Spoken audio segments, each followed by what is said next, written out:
أيوة.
Good evening, learners. Thanks for joining in today's session and welcome to the new module titled Management Project Methods.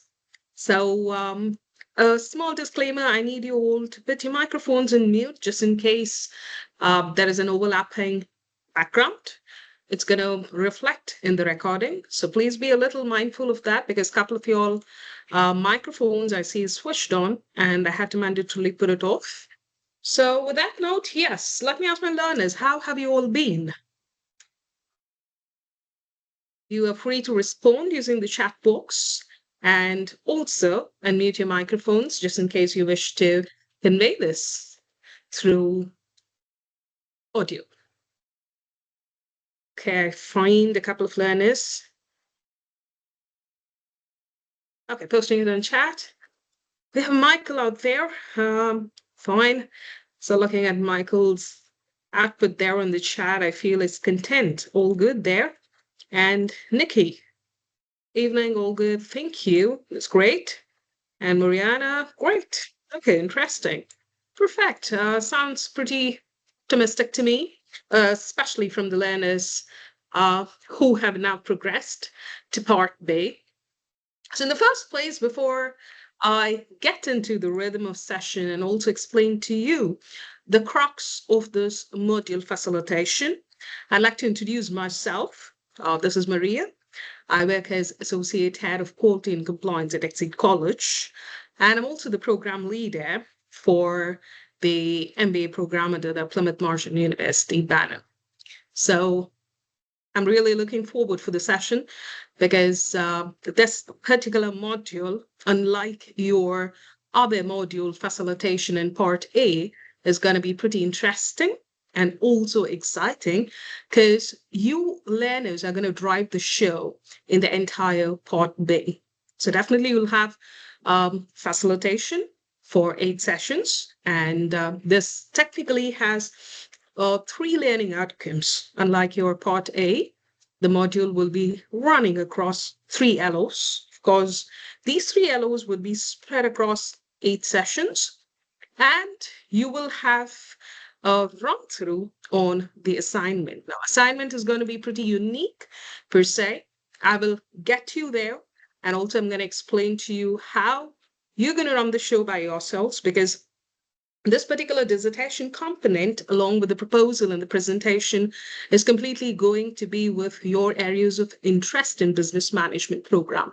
So the research topic that you choose is very important and vital for you to drive the program for the 6 months up next. So this is going to be very important. So nevertheless, since research is going to be something new to most of you all, we will take it from the scratch on how these topics, research questions, the methodologies, and even as simple as framing a title for a dissertation can enable in this process. I see a couple of chats more, and Mustafa says is doing good. And Fimullah, all good, excluding the seasonal sickness and workflow. All right. Thanks for being honest. And Prakash, good evening, everyone. All right. So further to this, my areas of expertise is in the field of accounting, finance, and taxation. And of course, sustainability is my predominant doctoral work that I've been doing. I currently reside in Dubai. And also my research centric to the doctoral work is happening here in Dubai Academic City. So I'm a researcher myself in the first place, which is why every time I pick the module on research, I'm pretty excited because I can see myself on the other side of the class facilitation as well. Because just like you all, I'm also an enthusiastic researcher, which you will eventually be, just in case if you're not doing it, but then you definitely need a bit of hand-holding that I can provide. And I have my publications in Kitty, again, in the field of accounting, sustainability, and currently I'm working on an article to be published in Kalish Times, which is actually a local newspaper out here in UAE. So things are going in that way. So definitely I'm going to make the sessions as interesting as possible because take into consideration that this is an online session. And of course, the virtual Communication purely depends upon the components of the activities as well, which I firmly believe in. I'm going to have in a lot of activities to inbreed you into the system of research as well. Like I told, it could be new to some of you all. And for some of you all, probably this could be your bread and butter based on your experience because it's executive education batch out here. So, with that note, yes. Now, what's in store for you in this module? Unlike your previous modules, which definitely you have completed your 6 modules, and those were again centric to the business management aspect, be it your accounting, be it your sustainability in business, be it your component of international marketing management and human resources. So, barring that, there's something as a takeaway here in part B. Now, the title of the module is Management Project Method, and probably invariably I'll be using research as the terminology as well, because fundamentally the entire run through would be on research. Now, like I told you, this module will run through just like any other module which you had earlier, but the component of your assignment is going to get bifurcated into 2 parts. Now, first things first, after 8 sessions of 3 LO deliverables, you will be in a position to submit your research proposal. So technically, your module kit will have an assignment brief component, and the assignment brief is nothing but a structural outline on your research proposal. So I'll just project that to you during the end of my session today, just to give you a hang on where exactly you can find this particular document in your module kit. And for information, the module kits are already uploaded to the learning management system. Here and there, the slide deck may have certain tweaks, which I'll try to bring in contemporary topics. So nevertheless, do not get panicked if you find the contents mismatched with that of your module kit sometimes. And I will be attaching all the resources that I use in the class in my weekly email, which you generally know you'd be receiving after 2 sessions, ideally after 1 deliverable of learning outcome. So any resource utilized in your virtual session, be it slide deck, articles, especially peer-reviewed research articles, links on videos, or any knowledge enhancement supporting documents, I'll be adding to my email. That email will be inclusive of a Drive link as well. Generally, my capacity of Drive attachments would increase. So I'll be giving you a Drive where you can cross-verify.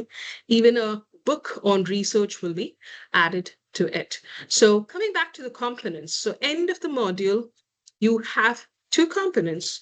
One is your proposal submission, which has complete iteration on marking and grading, just like an assignment brief. But ideally, you're supposed to come up with a research proposal, and this will happen in the Word document. The second component, which is again part of your assessment for MPM, is presentation. So this is going to be an online presentation, which will be predefined and scheduled for you all. So this presentation is the second component. So once you finish your proposal, you also need to submit your presentation and proposal into the LMS, just like any other assignment. And we will provide you with a 15-minute slot exclusively for your presentation. The schedule will be sent to you way earlier so that since you're all working professionals, you can block your date. And end of 15 minutes, additional 5 minutes would be taken, which ideally lands up to 20 minutes for a Q&A by panelists. So you'll have 2 panelists who are again researchers or faculties. Some of the faces would be familiar, would have taught you the modules earlier. So they will question and re-reflect on your 15 minutes presentation just to understand how well you're defending this proposal. So these 2 are the end components which will act as an assessment for MPM module. So ideally in your learning management system, you're going to upload 4 files in that particular setup of pathway. One is a proposal in the Word document. Secondly, the Turnitin supporting your proposal, which is in the PDF. Third, your presentation, which is in the PowerPoint slide deck again.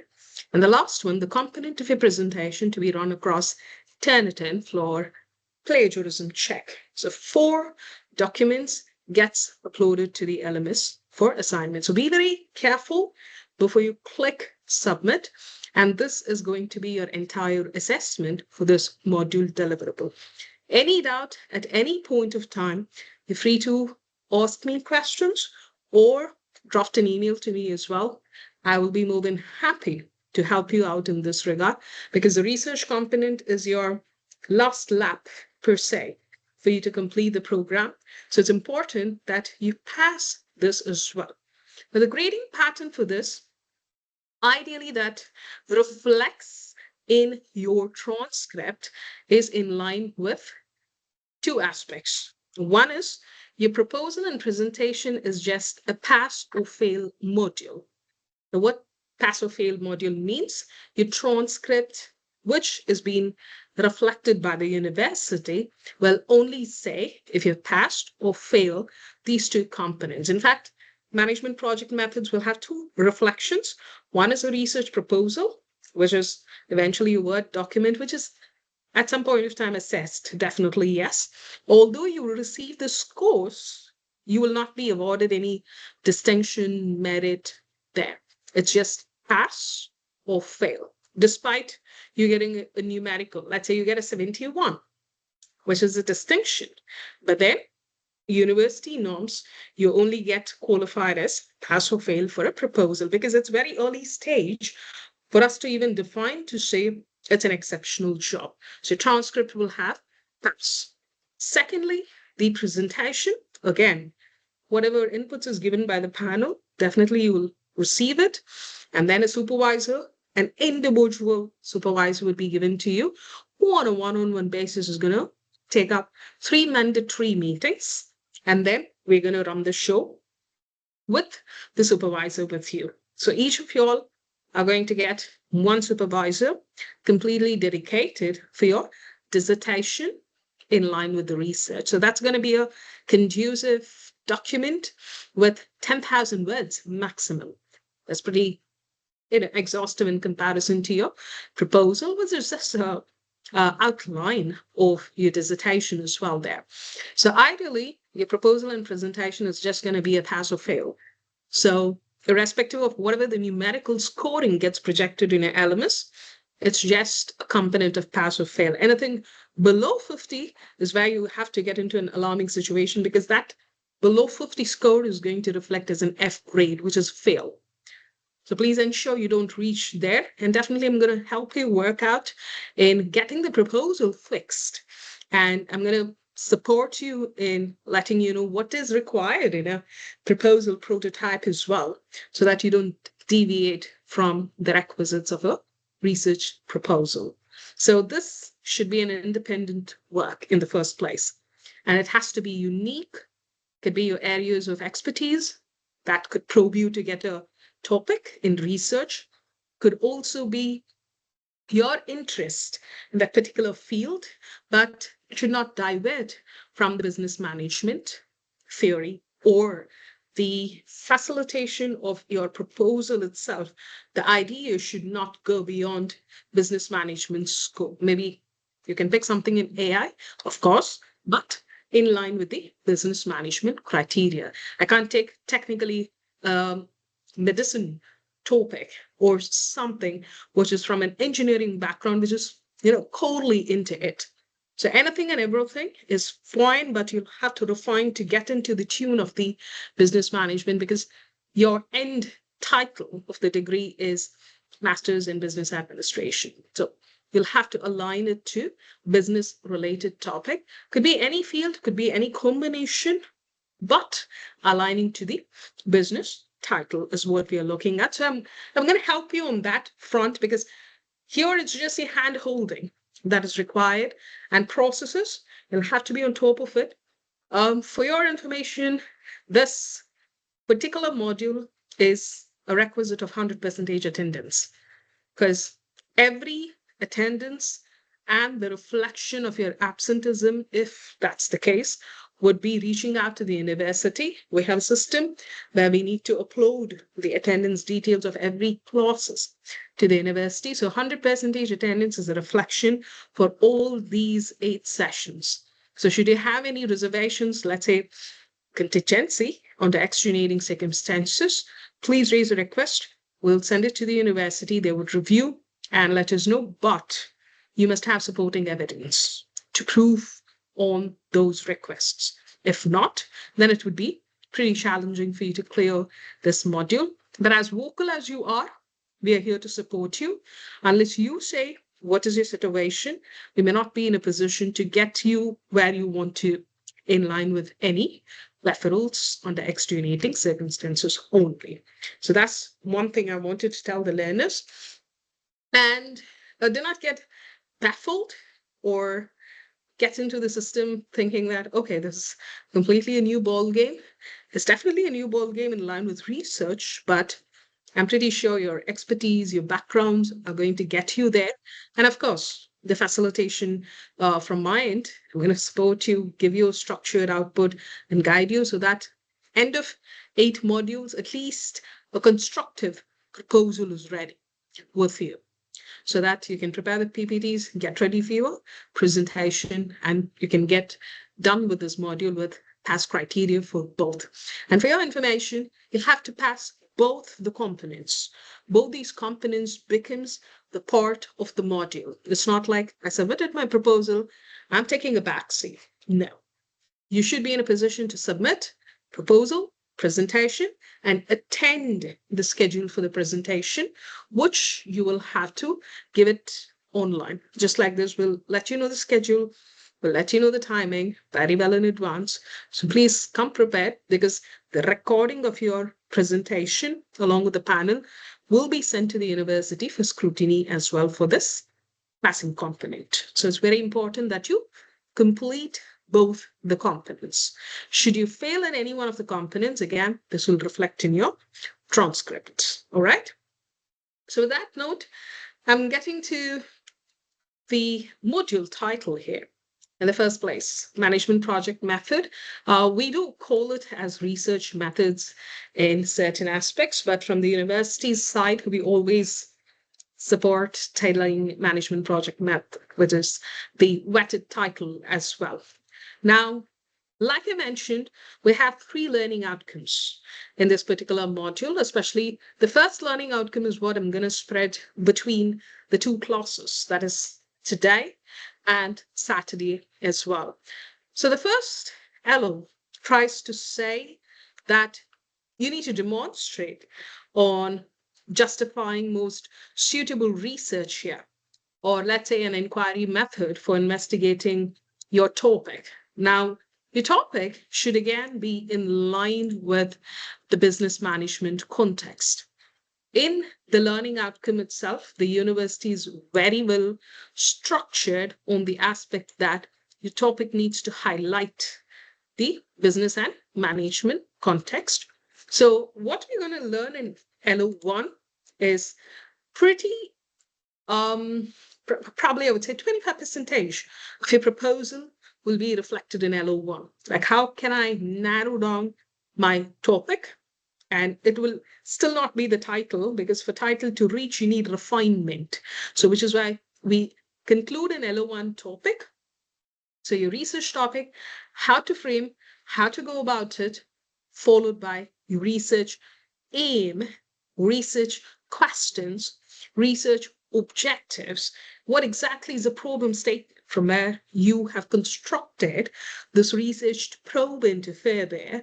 So all these details is where I would be walking you through to familiarize you technically on structuring the research from start. So the reflection of 25% of your proposal will be part of your first LO. So it'll help you prep. Nevertheless, I'll bring in activities for you to get into the rhythm of the research as well. So for you to get on business and management context is where your interest, is where your expertise, that chips in as well. Let's identify this at a later point of time. But for now, we will be demonstrating on this aspect, which means also I'll be covering on the types of research techniques, which fundamentally will help us to collect the data. So that will be at a later point of time during a dissertation. And for your information, the entire data collection is going to happen through primary research only. Although you can have secondary research as a reflection, but no secondary research will be 100% accepted. So primary data collection, be it quantitative or qualitative, which technically is a mono method, is what we encourage for the proposal, and it's also approved by the university. So we'll talk about it there. So at the postgraduate level, we need to advance rigorous. Is there someone posing the question? If that's the case, please do raise your hand. I heard someone speak. Or was it an overlap on the audio that you were trying to talk to someone? Okay, I'm assuming it's a conversation by default, picked up the audio by mistake. Okay, so coming back to this, just in case you want to pose any question or interject, please do use the raise hand symbol. That'll help me to identify who exactly. It's because the volume of the learners are high. So for me to check whose microphone is on would take some time. Rather smartly, I want the learners to click on the raise hand so that I get to know the sequence of the questions to be posed. Yes. Now coming back to the LO. So I'll also be giving you an insight on the research techniques, types of research which we use in general research context, and mono method primary study is only approved by the university. So it should be either a quantitative using questionnaire or a qualitative doing an interview with your respondents. So for us to get there, in the first place, you need to know the appropriate topic. You need to finalize where do you want to get. It could be sometimes your interest in marketing, human resource, supply chain, finance, organizational behavior. So refine, try to fit in to business management. So I'll help you with that. And these are the three LOs, which technically I'll be reflecting, and we'll kickstart with LO1. So 25% of your first aspect will reach here. Now, before that, I want to have an icebreaker, which means an icebreaking session for 5 to 10 minutes. I want to hear from my learners a couple of things, just for me to get into your areas of interest. The first question I want to pose is, after all this, what you've heard, what's your expectations from this module? So that's going to be my first question. What's your expectation from this module, having known it's something to do with research? And secondly, what's your research interest? So just out of curiosity, I'm going to ask you these two questions. This is going to be an independent question, so I'm not going to pick and choose anyone. Rather, I leave it to the liberty of my learners. So it's left up to you to take it up. Two questions precisely. One is, having known for a few minutes what I've iterated, what are your expectations towards this module, And what's your research interest? So anyone can pick this. Please raise your hands so that we can get into the sequence.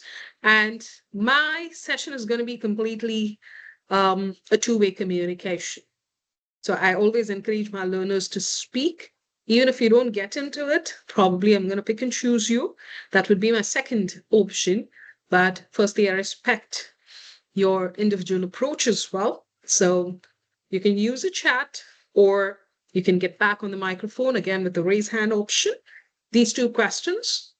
Firstly, having known about the module, the assessment, the reflections on what you need to look into, what are your expectations? You would have something in cloud to build in now. And secondly, what is your research interest? It could be anyone. Just raise your hand. And once you raise your hand, please introduce yourself, probably a name, which geography you're from, and which field, if you wish to talk about your field, and we can take it from there.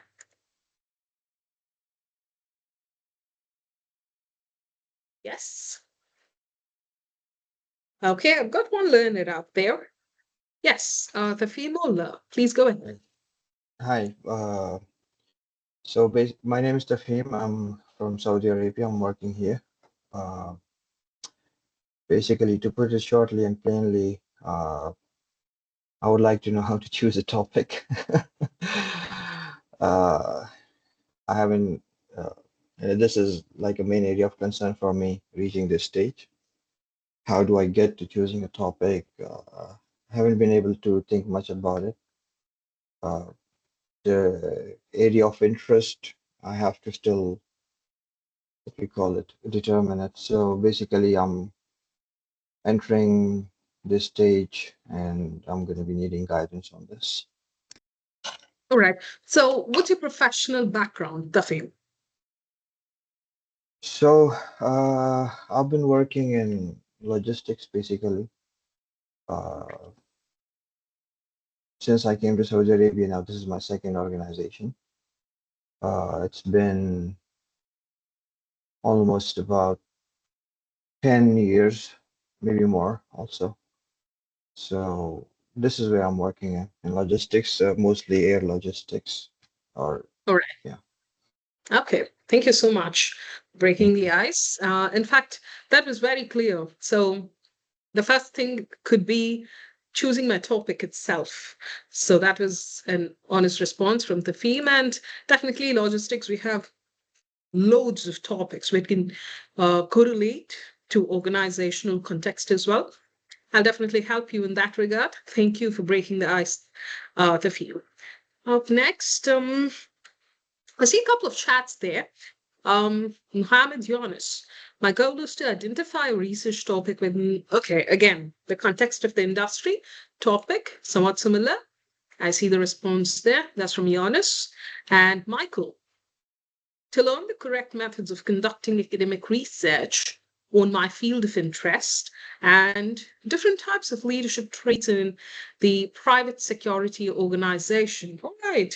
So technically, I can see that there is a 50% of structure in the second answer of Michael. So point 2 is pretty interesting there. Thanks, Michael, for that.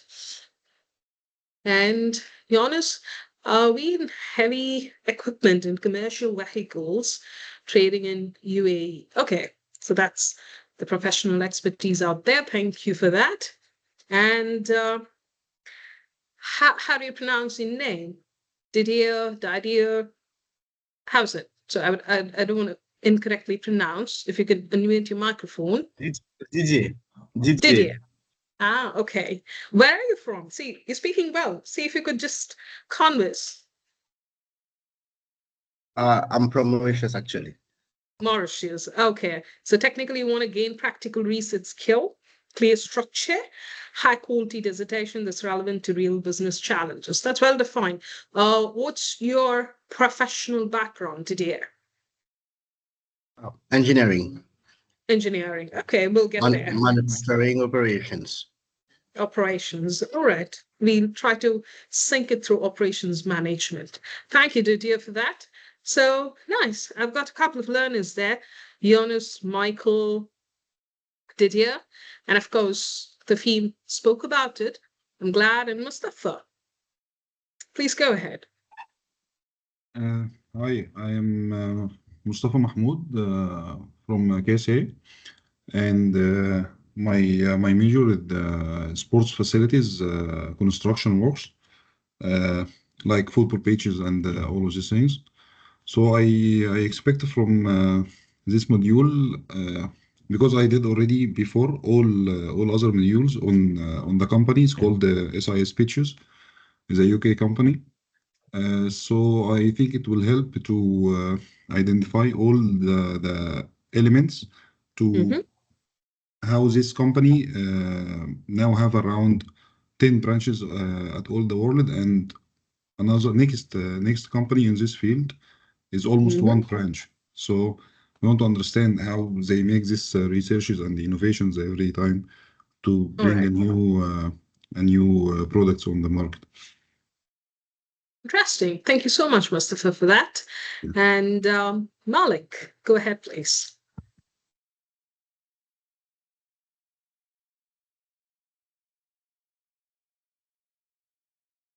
Malik, I see your microphone on, but probably there is no audio output from your end. Could you please check if you're connected to your pods, headphones? Just try disconnecting if you have a Bluetooth device connected. Now, can someone just acknowledge or let me know if that's the same? Because from my side, I don't get any audio output, although I see the microphone of Malik up there. Can you all hear him? Just acknowledge. Yeah, Yes, it's clear. Officer. We can Clear, hear. ma'am.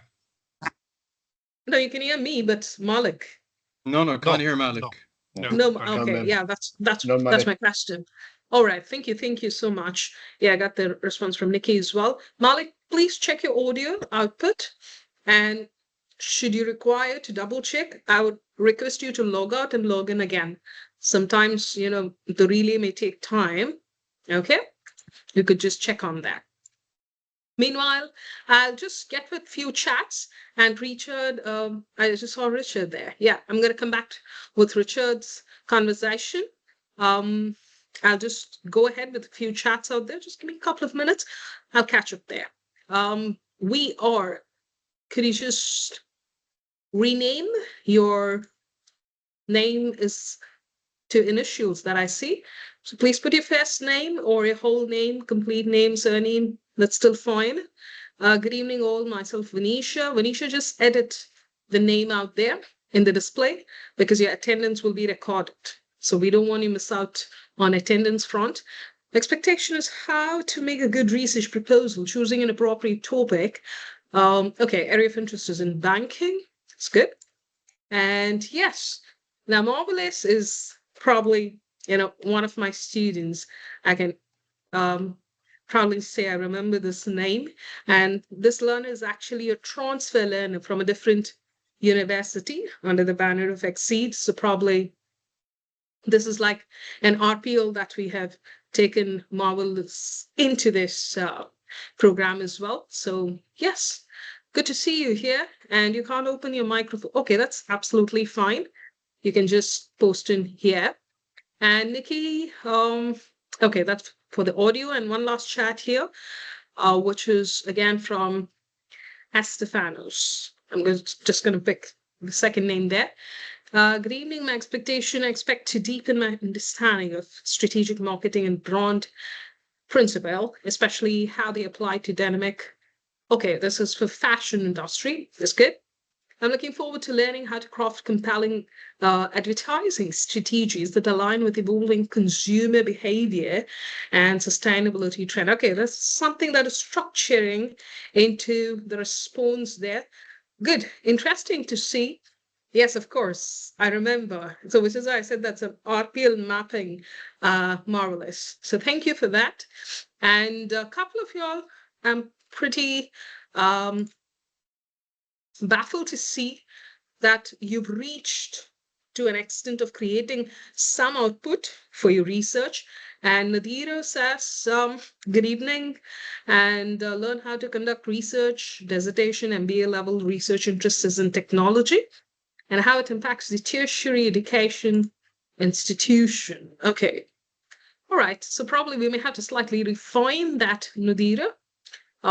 Too much into education institution, but we want to get some into the management aspect as well.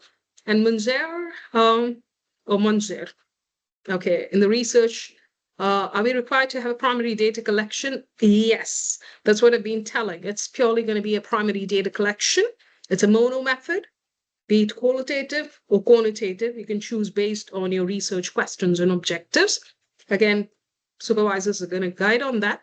And your interest is in AI and insurance industry. That's good. Yes, Monze. If your question is primary data, yes, it is. All right, so one last chance. I'm going to give it for Richard. I think probably I saw Richard raising hand. So once Richard speaks, I'm going to dive into the module facilitation. Richard, do you want to pick it up? Hi, thank you, Doctor. Good evening. Very excited for this module. It seems pretty challenging, but yes, a lot of expectations how to effectively apply the research and learn more about this. For sure, with your guidance, hopefully we will be able to pick our our topic for this module, Doctor. I'm in the aviation industry, so I will be asking a lot of questions. Absolutely.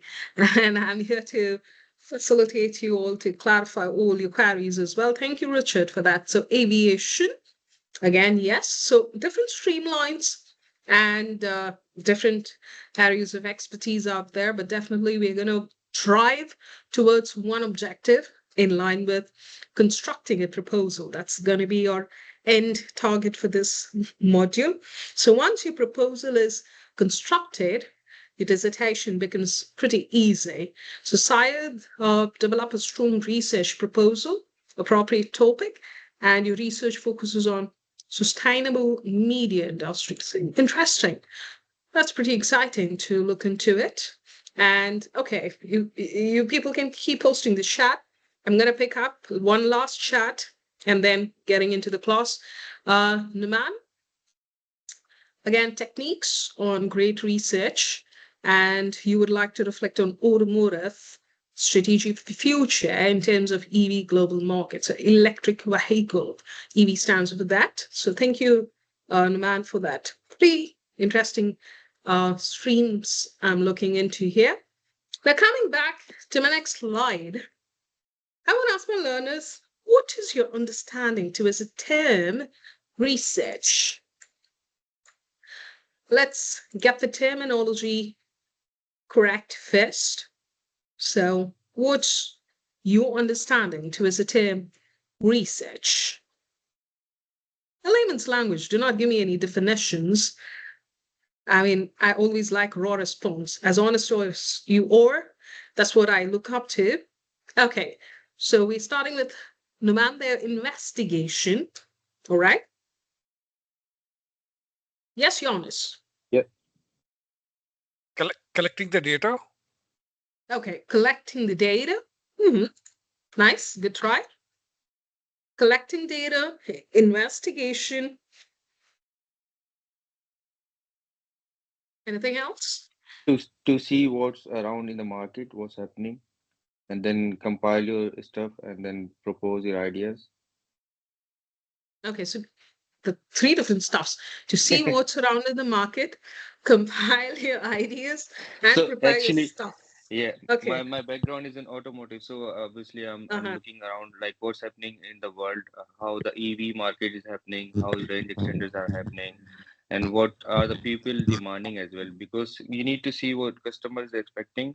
You cannot make any product which customer doesn't want it. So you need to see what is available, and then obviously you need to see which country is following like a sustainable environment and all those things. So obviously, if you are making a vehicle for, let's say, for Europe market, and you are making a high combustion engine which is generating too much pollution, you can make a very good vehicle, but you cannot sell it because of the legislation. Obviously, the people can like buy it, but they are not allowed to go, especially in London areas and all those places. So you do the research, which is like going to the target for that country, and then you can make accordingly. All right. Nice. So Naman is very much fixed. EV is my target. This is what I'm going to look Yeah, into. So my he's my revolving whole around background that. in EV, my whole background in EV all the time. So Yeah, I'm that's the just next thinking about future it. now. Yeah, Yeah. thank you. Thank you. Thank you, Naman, for that. Interesting. Thanks for that. Ome, Rubab, facts of the investigation. Okay, so one person stops with investigation, the other one says facts of the investigation. And marvelous, a deep study of something to gather information, all right? And Michael, verifying information. Okay, we're getting into verification. Nikki, discovery of newness or pivots. Okay, newness. That's nice. And again, we're getting with that here, there, systematic inquiry. Okay, you do an inquiry there. Systematic, that's a good term there. Didier, thanks. And Manisha, please change your name. It's reflecting as we are. Analysis of a particular situation with pros and cons. Okay, pros and cons technically goes in advantages and disadvantages. So we're getting into researching much more deeper. And started deep thinking, all right. Neither. Okay, again, is neither from RPL transfer by any chance? Yes, yeah. Okay, did I teach you a module? Yes, you did, yeah. Okay, cool. Good to see you back, Neither. Same I here. remember the name. Yes, thank you. Deep understanding of the topic and exploring new areas. Malik identifying problem. Prashan analyze results. Peter analyze a topic. Okay, different perspectives. I'm not going to restrict your thought process because brainstorming and your thought process is very vital as a researcher. You always need to be inquisitive where you are, what you're doing, and where you need to land up to, and what solution you need to get to that problem statement there. So nice. Malik gathering information. Michael determine and learn. Peter prove theory. That's going exhausted. Okay, Malik asking questions. Yes, we'll get there. Thank you all for that. Now, I'm not going to jump to conclude this. Let me run an activity pertaining to this question, what is research? Now, I have so many bits and pieces of answers which you feel is what research is. Now, we'll run this activity and we're going to re-reflect to see where we stand in understanding this term, because this is going to be the crux of your run through up next. So let's try to quickly get into the activity. Now, I have 4 topics here. Okay. I mean, these are not titles. Okay. So these are not titles. These are just topics. Now, I'm sorry, there are 5 topics here. So one is on a trending social media app. The next one, local water shortage, which means in your local geography, there is a water shortage. Then a rise in fast food consumption, employee stress in remote work, and online shopping behaviors. So these are the topics. Now, what I want you to do is, what is the potential problem or issue in this topic? I want you as an individual to identify what is the potential problem or issue in this topic. Now, don't get into all the topics. I want you to choose only one topic. Per individual, out of these 5, you're going to pick only one topic and you're going to fulfill the task. What potential problem or issue is there in that topic? Second, just try formulating a research question. It says a research question, so I'm expecting 1. If you want to do more than 1, which means 2 research questions, go ahead. I'm not stopping you. Third one, what would the aim of research be? Generally, your research will have an aim, right? That's the direction in which you want to go. So out of this topic, what is the aim from the research, and would it require qualitative or quantitative research. Okay? And if you feel both, you can substantiate why, which option you're choosing.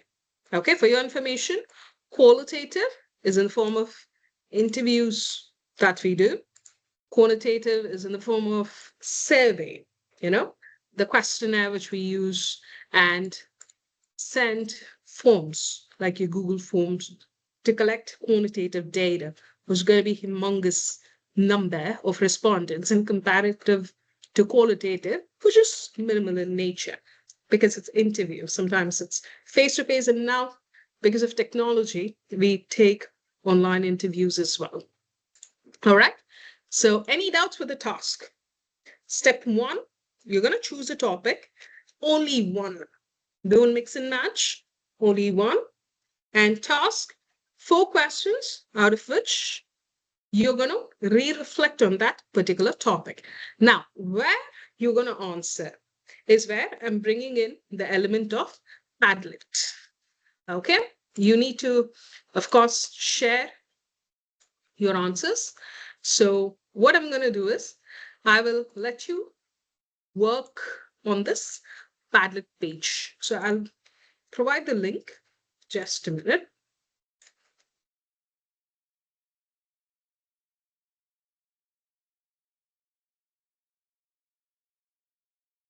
Okay. Check on your chat box. You will have a link that's actually the Padlet platform. And what I want to do is click on that link. You will get into a landing page, which definitely now I'm going to show on the screen.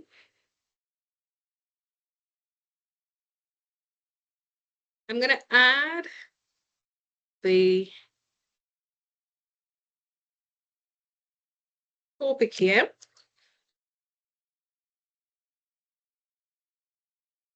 You can get into the page. I'm going to add the topic.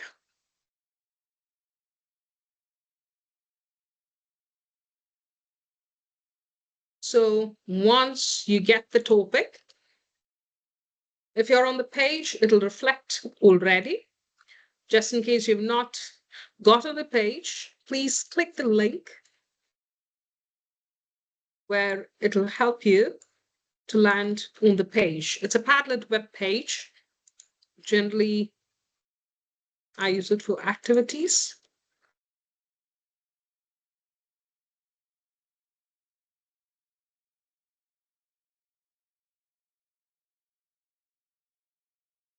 I don't see anyone now active on the page. Excuse me. Okay, so this is how the page appears, just for your information.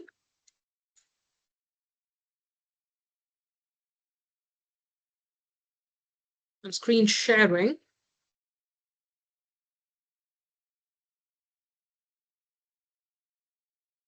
Yeah. So this is how the page will appear. Once you click and land on the page, towards your right-hand side of the screen, you'll find a plus button. So look at the position where my mouse is hovering. So this is the icon which you need to press. Once you click on it, you can draft your response. So what I want you to do in the first place, type your name, because I want to know who is responding. So the moment you log in, see, now my name is reflected here. So I want you to type the name and choose a topic in the first place. So probably you can just copy paste whichever line you feel is applicable, copy paste the topic, and answer these 4 questions here. Now itself, you will get to know where you stand when you're trying to answer all these 4 questions. And LO1, whatever I'm going to facilitate you, we will revisit Saturday's session to see, after I've explained to you all this, where would you stand in recorrecting it? So please ensure to click this plus sign so that you land upon the page here.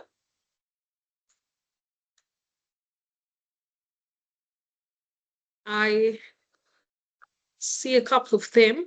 That's good. So on the page now, we have active.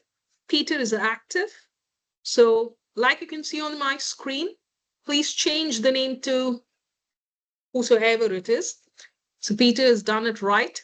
Now, Peter, you can just go adding in the comments section the topic, and you need not copy paste the task, but just give me numericals. Question 1. So probably you can write 1, and then you can continue with your answer. And then go with 2, continue with your answer.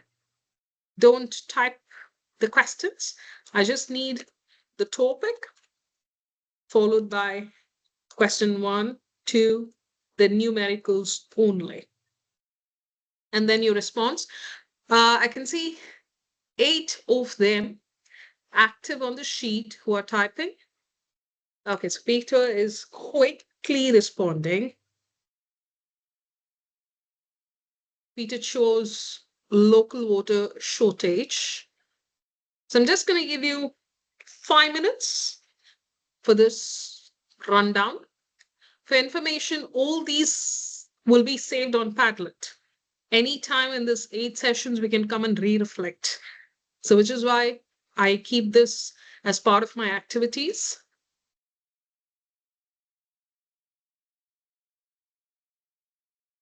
All right, great. I see much more participants. Jonas has joined. Neeta, Nadira, Marvels. So Marvelous is picked online shopping. Nice. And Michael is here as well. Interesting. So a lot more people here now. Suggest. Okay. So to just use my chat response there. All right, Malik. Oh, Malik has already gone with the answer. Please don't use any AI related aspects. AI, generative AI especially, is strictly prohibited by university. So be very mindful in your proposal, presentation, dissertation. Everything runs through Turnitin. So please be very particular in using generative AI.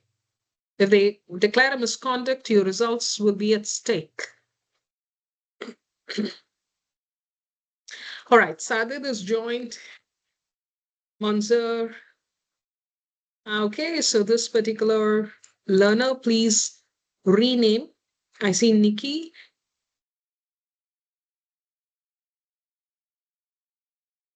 Please rename it.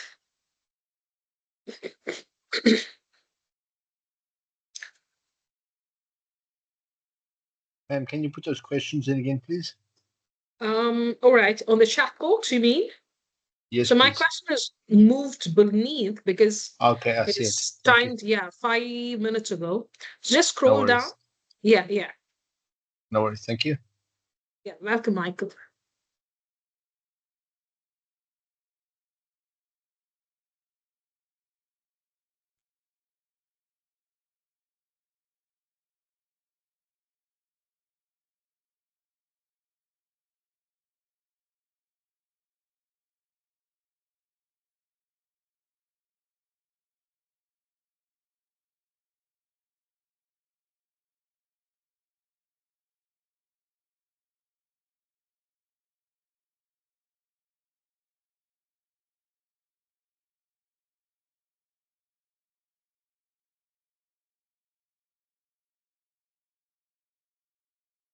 The outcome of this is going to be simple.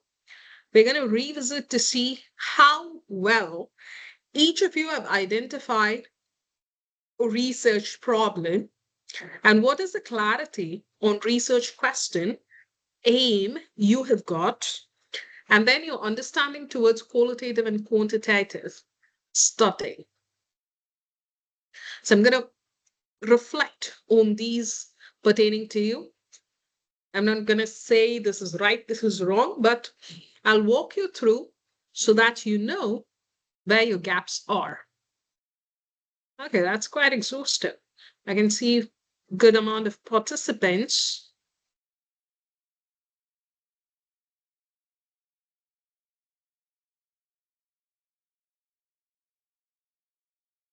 So once you choose a topic, please go ahead answering the questions. Those 4 questions are important.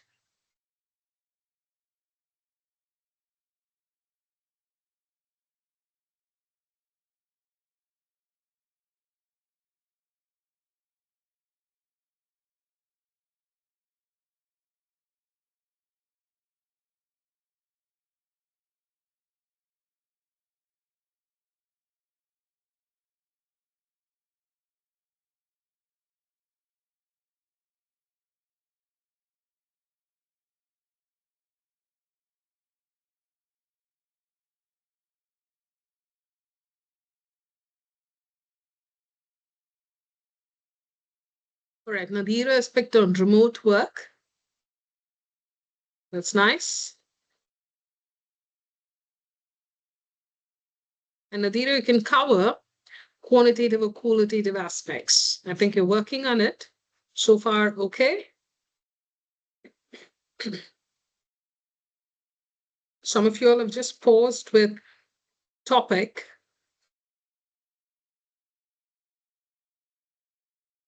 See, this is going to be a good drill for you because this is absolutely different in comparison to your SQA modules, which you did in part A. It's just going to give it a try. No one is going to judge you. End of the activity, you're eventually going to learn where you stand. If you're doing brilliant, good for you. If not, learn through your gaps.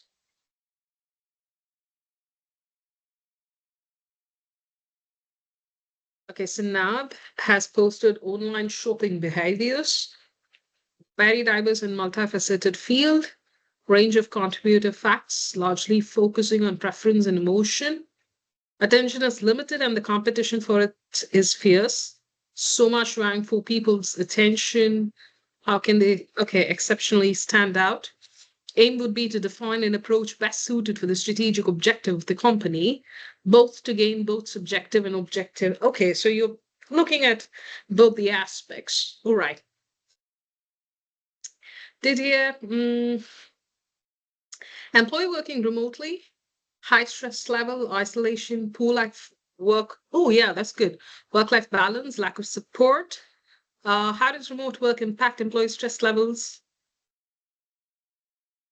Okay, that's your question, probably, research question. And to identify key stress factors in remote work environment, recommended strategies for improving. Yes, for every problem you identify and the question you pose, research question, you have to come up with providing solutions. That's the beauty of research. So don't forget that, which is why tactfully I have placed my questions. So this is interesting. As per Didier, I see identify key stress factors. So he's concluding recommended strategies for improving employee well-being, which is again interconnected with his first point, right? Good. And both quantitative to measure stress levels using survey, qualitative to understand experience through it. Okay, fair enough. I would give a like for that. Well defined, pretty neat work, and answered all the questions. So that's a good pick. And Sanav, online shopping behaviors, define and approach best suited to strategic objective of the company. Okay, so you're getting into company-centric approach. And Ajmal, employee stress is, okay, I see stress levels out there. Michael has picked interesting one here. Rise in phosphate consumption, potential increase in obesity, good.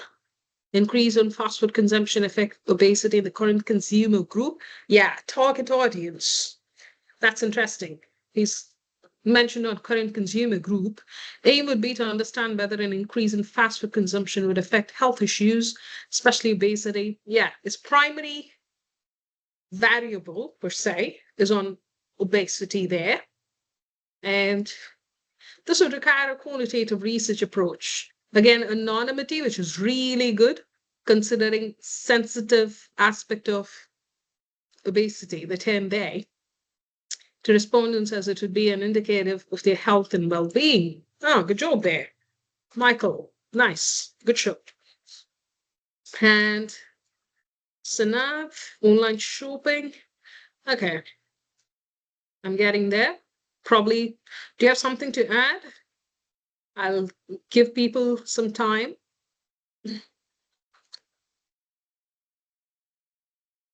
All right, there's quite a huge chat. Peter, local water shortage. Okay, so with population out there and quantitative study, employee stress and remote work. Okay, in this, the leader's response, I see quantitative. Neither, fast food, health concerns. Okay, in children, quantitative. And Malik, social media app. Okay, something different here. Trending social media app may have negative effects. So here they have mental health, time management, privacy. Okay, younger audiences, here he's going to pick on younger users. Young use, okay, mental well-being.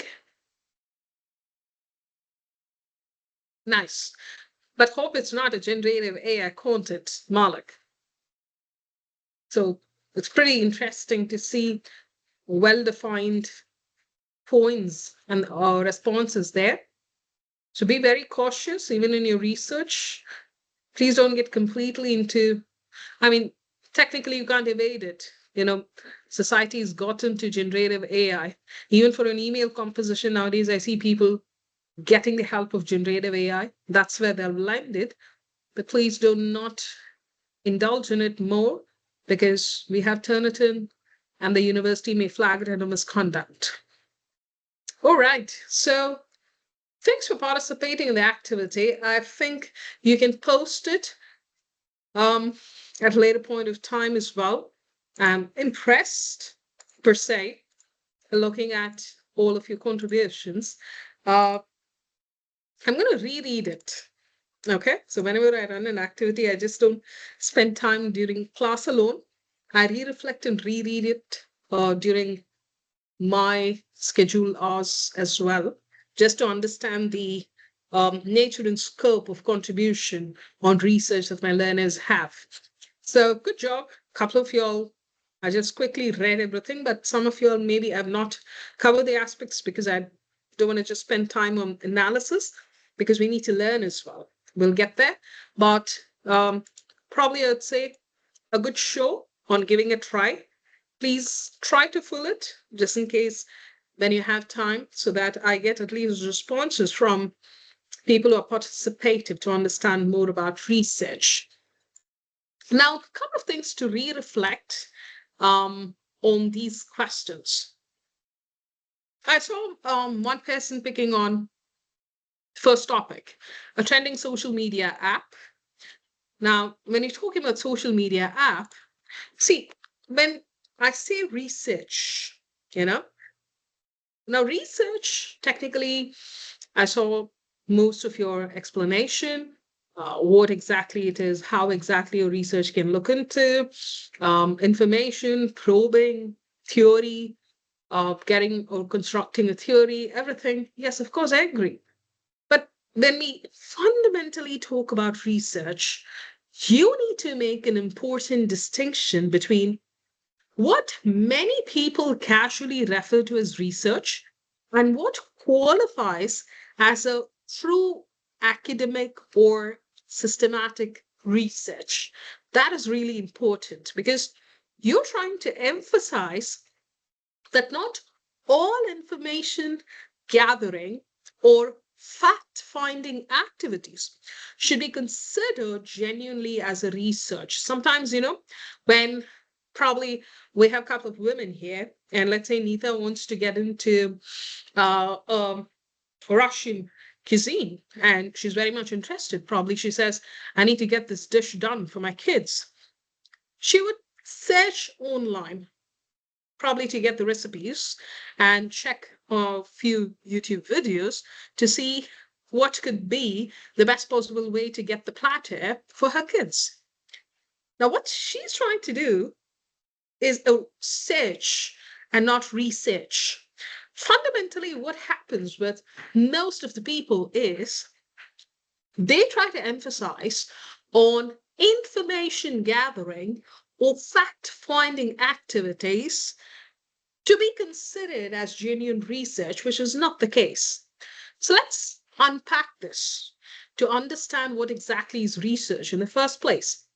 The first and foremost, collecting facts or information with no clear purpose is not going to refer to research. Okay, I'll get there. When you're looking at this definition, pretty much famous definition per se, at least among academicians, I just picked Wallman, again, cited because the depiction happened in the year 2001 by Wallman. And Wallman says, and he also argues to a larger extent, that 3 points are reflected here to say that these activities do not qualify the term research. So first of all, collecting facts, information with no clear purpose. If you understand, the term purpose is something that I was inclining towards research aim. Read out into the activity here, I was literally trying to talk about aim. So I hid the term there. What would the aim of the research be? So technically, I'm asking you to structure an aim. Aim is a direction. I'm going to explain to you. I'll get there. But in research, aim is pretty important. I like the way how a couple of them were trying to talk about it. And one of the learner also about EV, when he was talking about electric vehicle, gave me a very beautiful explanation. My interest is in EV, electric vehicle. So much more I'm trying to look into the aspect of electric vehicle here. Yeah, appreciate. So how do you get into that? He should have an aim to get there, which he's trying to substantiate while he's explaining as well. That is where we need to get into. We need to have a direction for us to fulfill the purpose of the research. So aim. You should have an aim in your research. Now, coming back to it, the research cannot hold good if it is just centric to collecting facts or information without clear purpose. Without clear aim, you don't get anywhere, which means collecting facts or information without any clear purpose is you trying to simply gather data. You're trying to simply gather the fact without a specific research question. Now, this is interconnected. Now, if you look at a proposal per se, they're all interconnected. So let's put aim.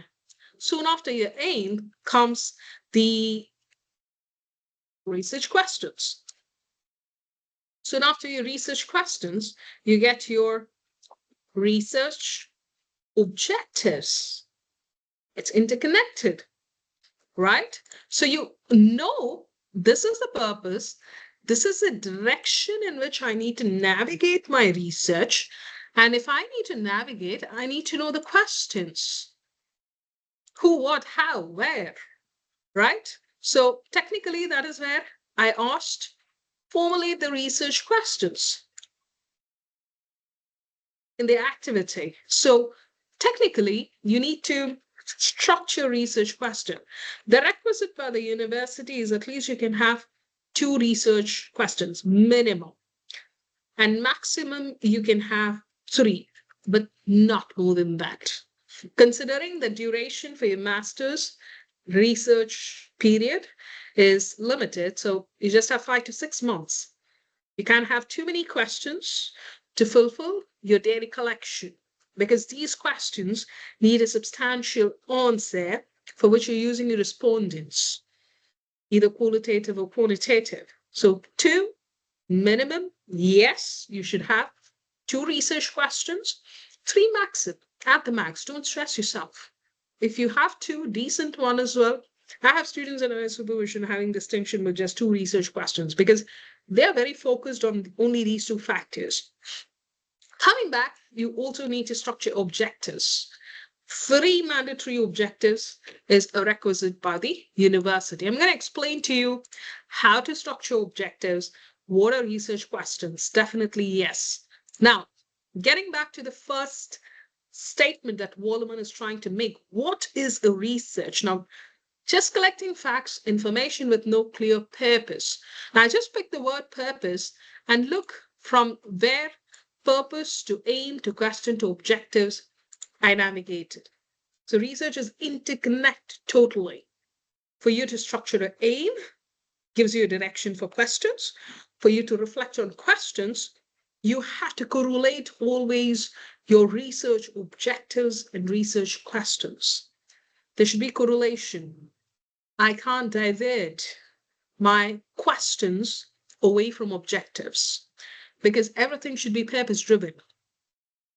So someone was talking about obesity, fast food, picking that as a topic.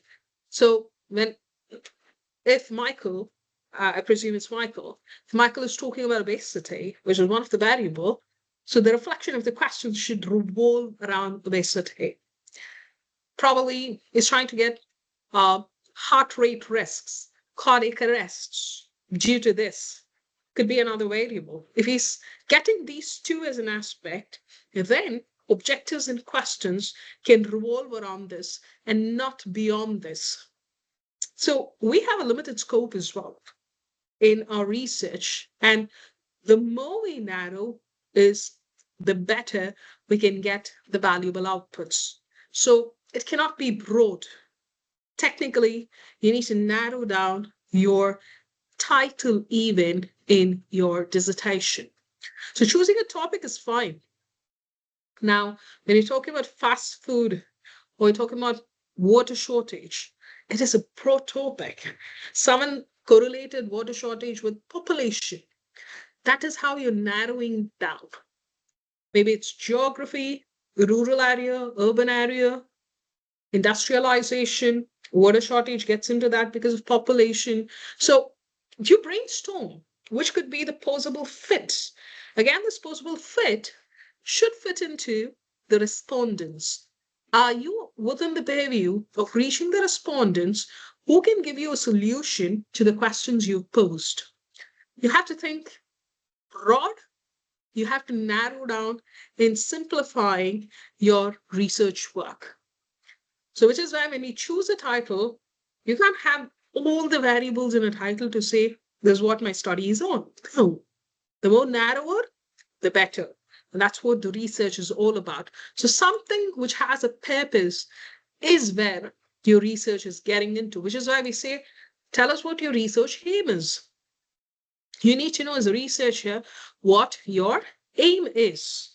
So Neither in the example, randomly browsing internet, trying to get a recipe is not doing research. Neither is just getting into search.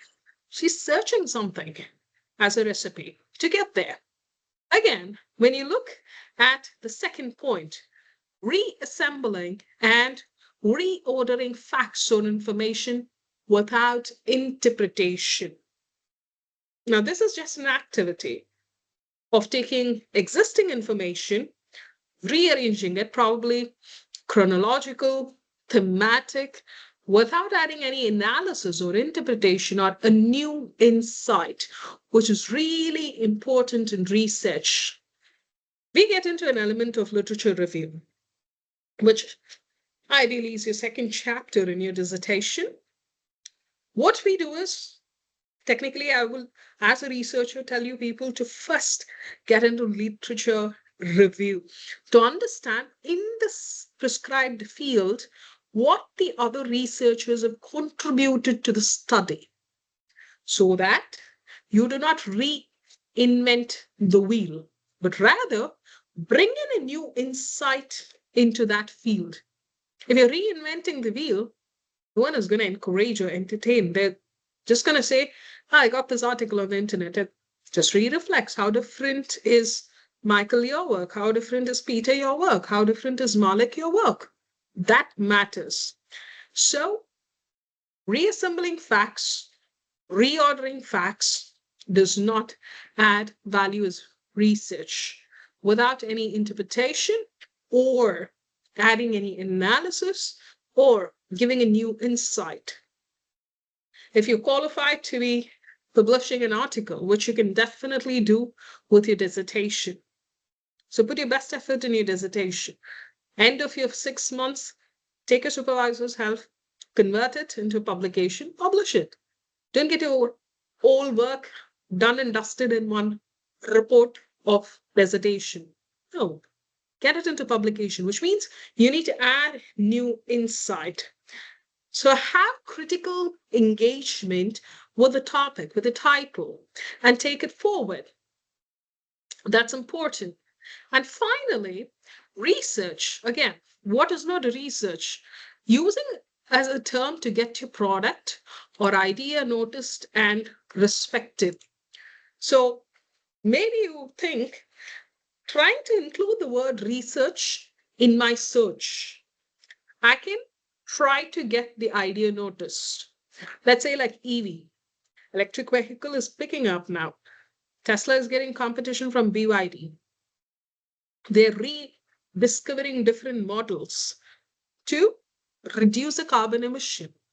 So when you're reflecting on that, you're just getting the attention by talking about probably BYD and Tesla. But the term product idea you're noticing does not equalize to research. Now, Tesla bought this concept. See if you can rediscover something which Tesla and BYD did not get into the picture. So that new contribution is essential rather than just using research as a marketing or a persuasive tool.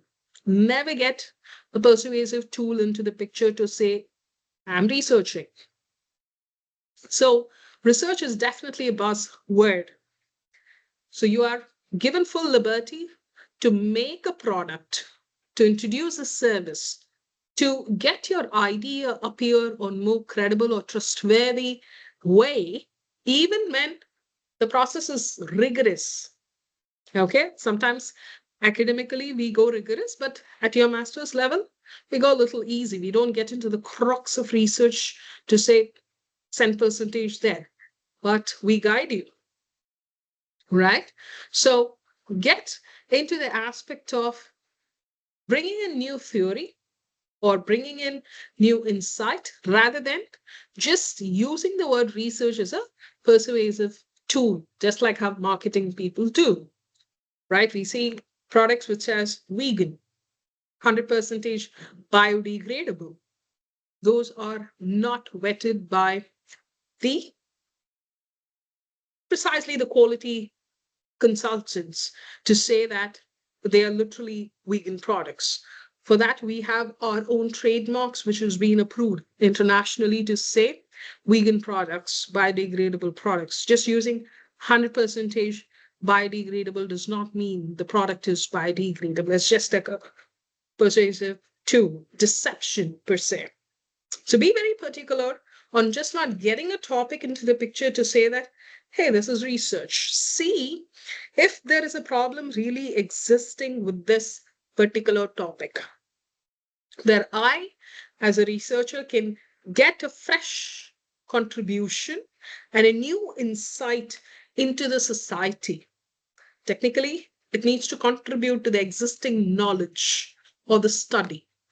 If you can make only that difference, call it as a research. Otherwise, it's just a search or data or collection or gather of information, which does not qualify for a research.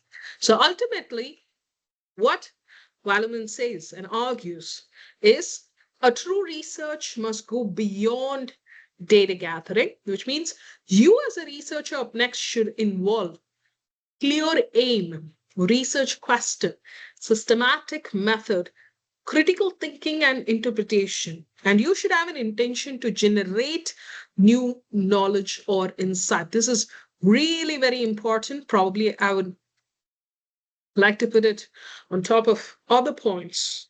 You need to generate new knowledge or insight. Okay, so this is where your research should contribute to the existing school of thought. If you're doing that, you're doing an exceptional work. So I'll let you know how to lend up to generate new knowledge or insight.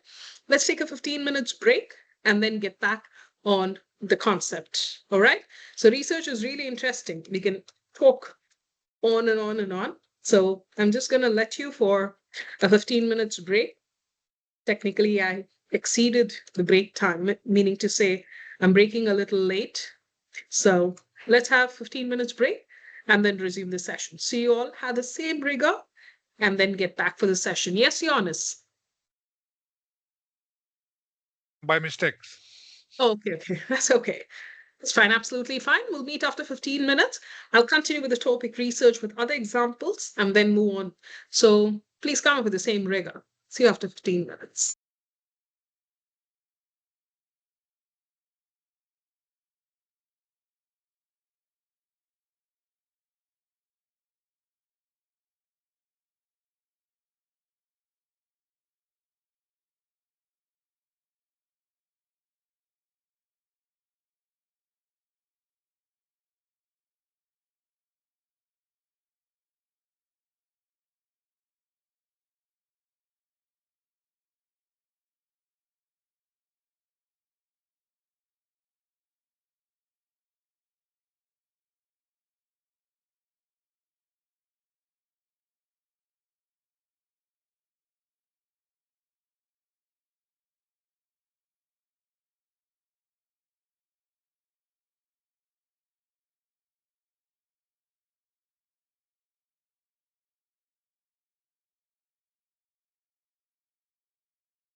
Right, I'm resuming this session. Hope you're all glued to the laptop.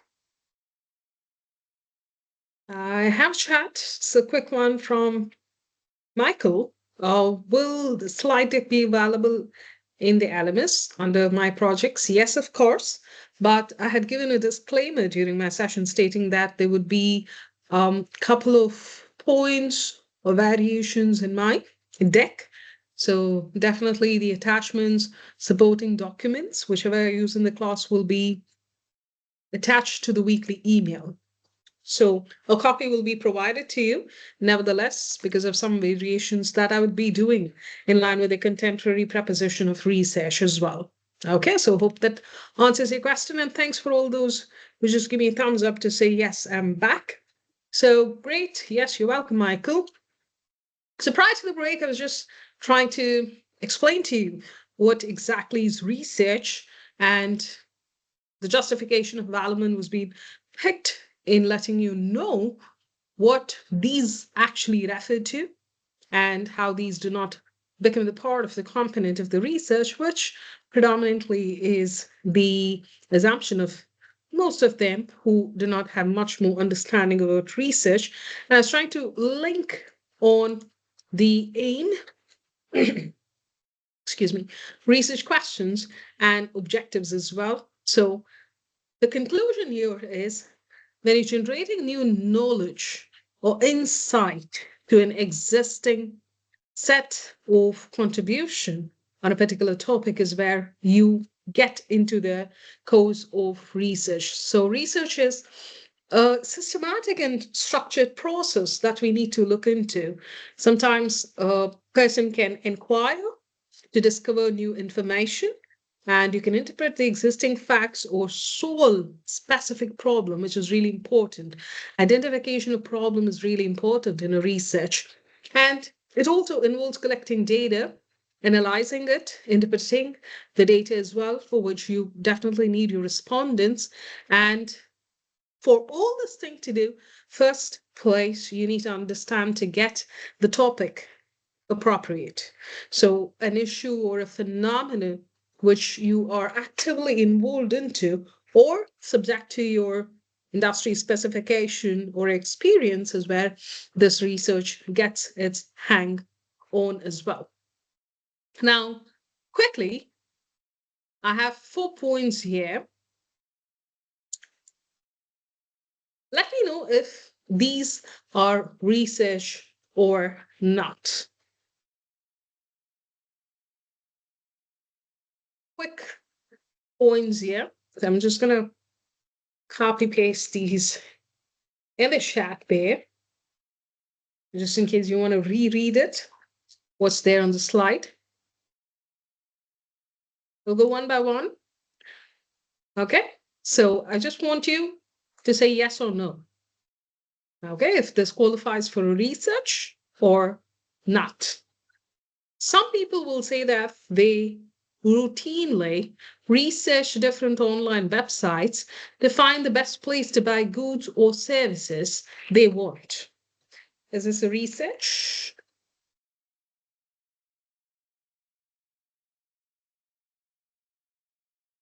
Think about it. See, a few of the terms I have changed, and it could be deceptive. So that's a cue for you. A few of the terms could be deceptive. That's a cue for you. If you identify the deceptive term, you will get to know if it's a research or not.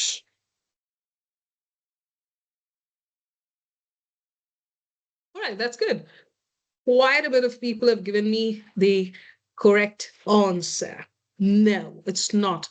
For information, I have pricked and got this word. That's incorrect, actually. Okay, so just to make people believe, I just use this word. So technically, this is search and not research. And just to substantiate this, I gave an example of neither, trying to identify the cuisine. So those of you all, I think most of you all have got it correct. So no, that's not research. So this is something deceptive I brought in. It's a good job.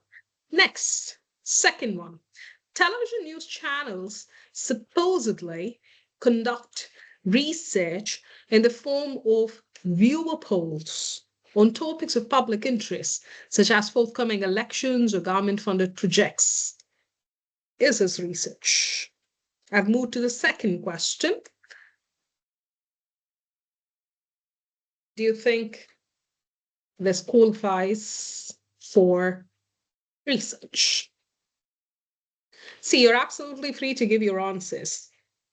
The conclusion, we're just going to see if it's yes or no. And I'll justify it. Television viewer polls on election, public projects. Is this a research? Okay, good. I think my learners are getting clarity on research. That's a good job there. It is, in the first place. I'll substantiate how. The hint here is viewer poll. So this is a hint here for you to know if it's a research or not. Now, polling generally is part of primary data collection. And I would justify to say, you know, when you get into an applied or a public opinion research, which means fundamentally they're getting into a quantitative research method, typically this could involve a survey, which they get to do through viewers. It could be you and I, if we are from that particular geography, or people viewing the channel. So probably we would be watching a news channel and it appears on the screen that a particular question, let's say election, which again is a hot topic, and they want to know people's opinion.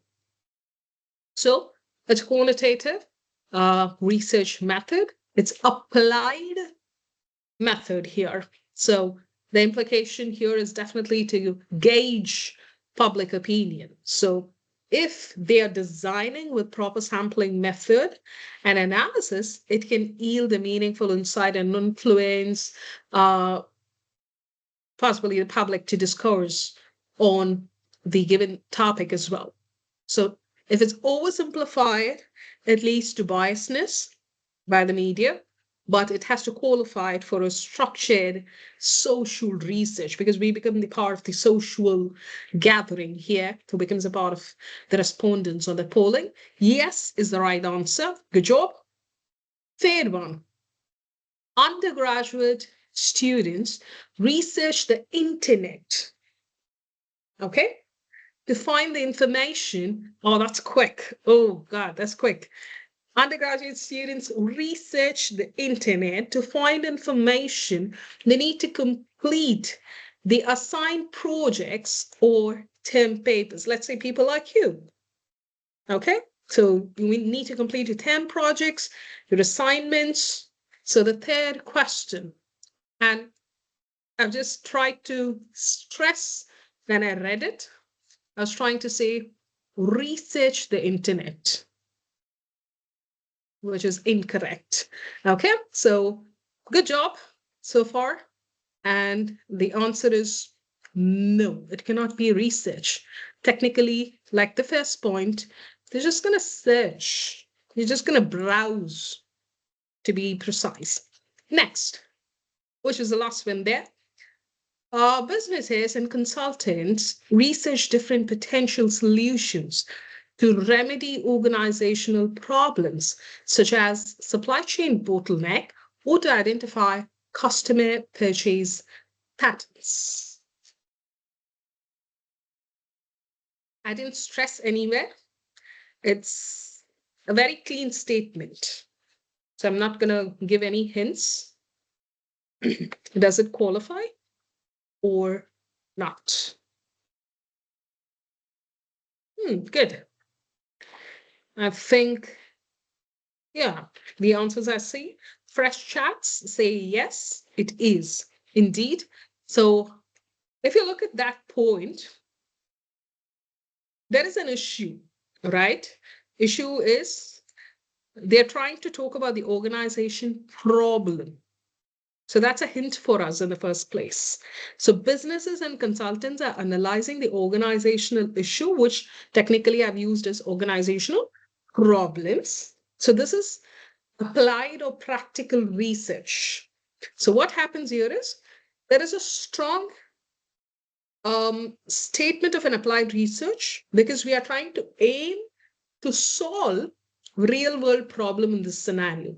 So I've also given you hint, supply chain bottleneck or identify customer purchasing patterns or customer experience. So this often involves data, which could be through surveys, system logs, interviews, for us to understand or analyze the solution. So the outcomes may be specific to that particular organization, but the methodology can be rigorous and systematic for us to see how a solution can be provided in line with supply chain bottleneck and customer purchase pattern. Technically, their experience there you're going to look into and provide solution here. So we have a problem that is defined in this case, which can be researched. So what we qualify this is into an applied or practical research from the organization's perspective. So good job there. I think most of y'all have got it right. So we looked into research. Excuse me. The other thing on the element that is the term research that I need to cover or conclude again, finally, is so scientific research. This is something I want you to look into.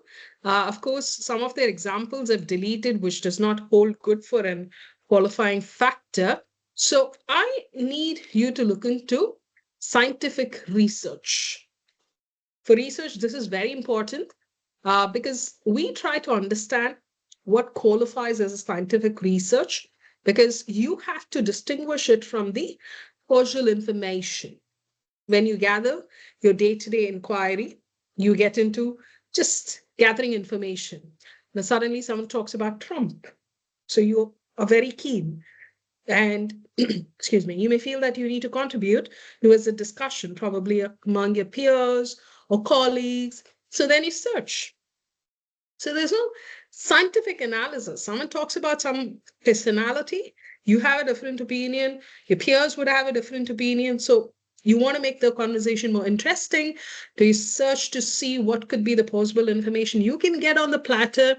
So those do not back scientific aspects. So your research should have an inclusion of the scientific research component, which genuinely does contribute to the knowledge in the first science.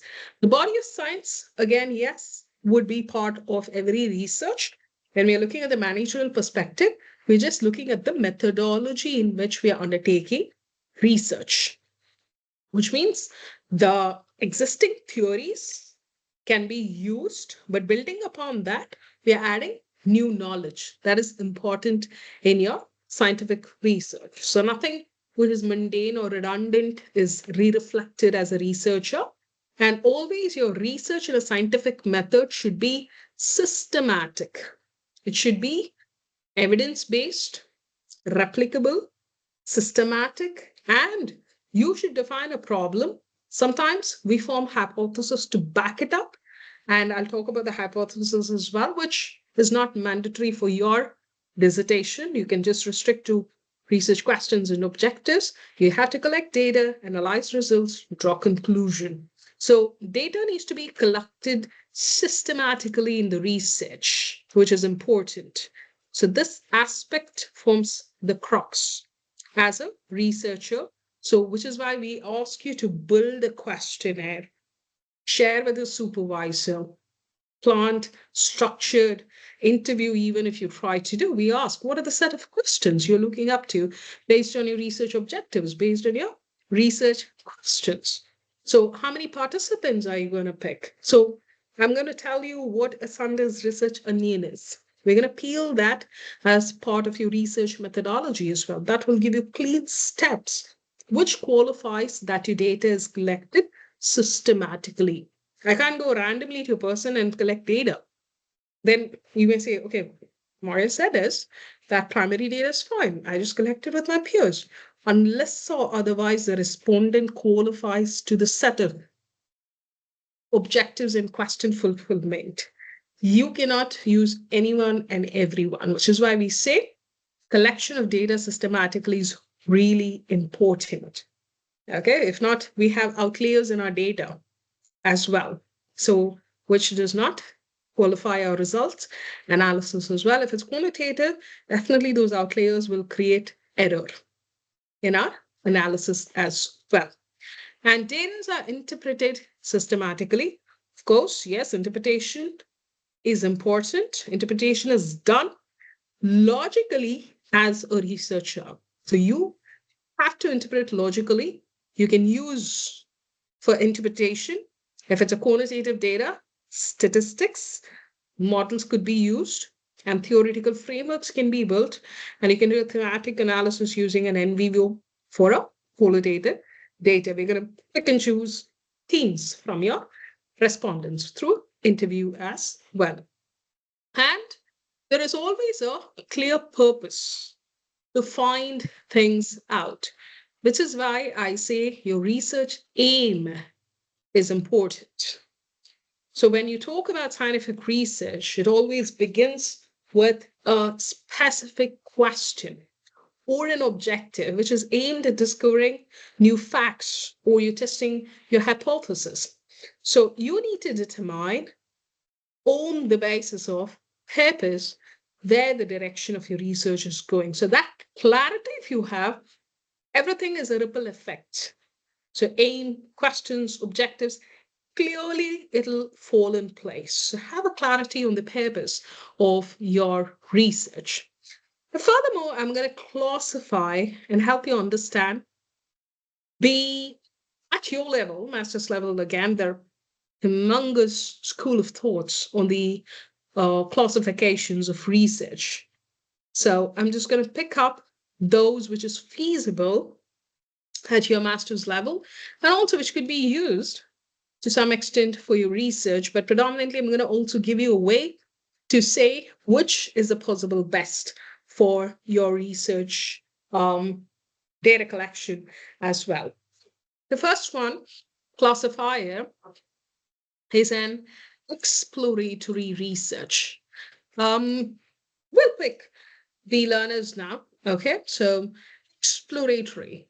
What does this term mean to you? You can go by literal sense. You can look into the explanation here. So what do you understand by exploratory? This is one of the classifications of research which researchers undertake. Exploratory.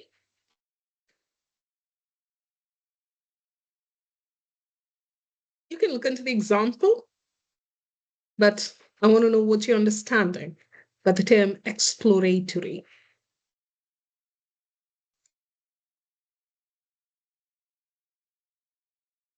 Exploratory research.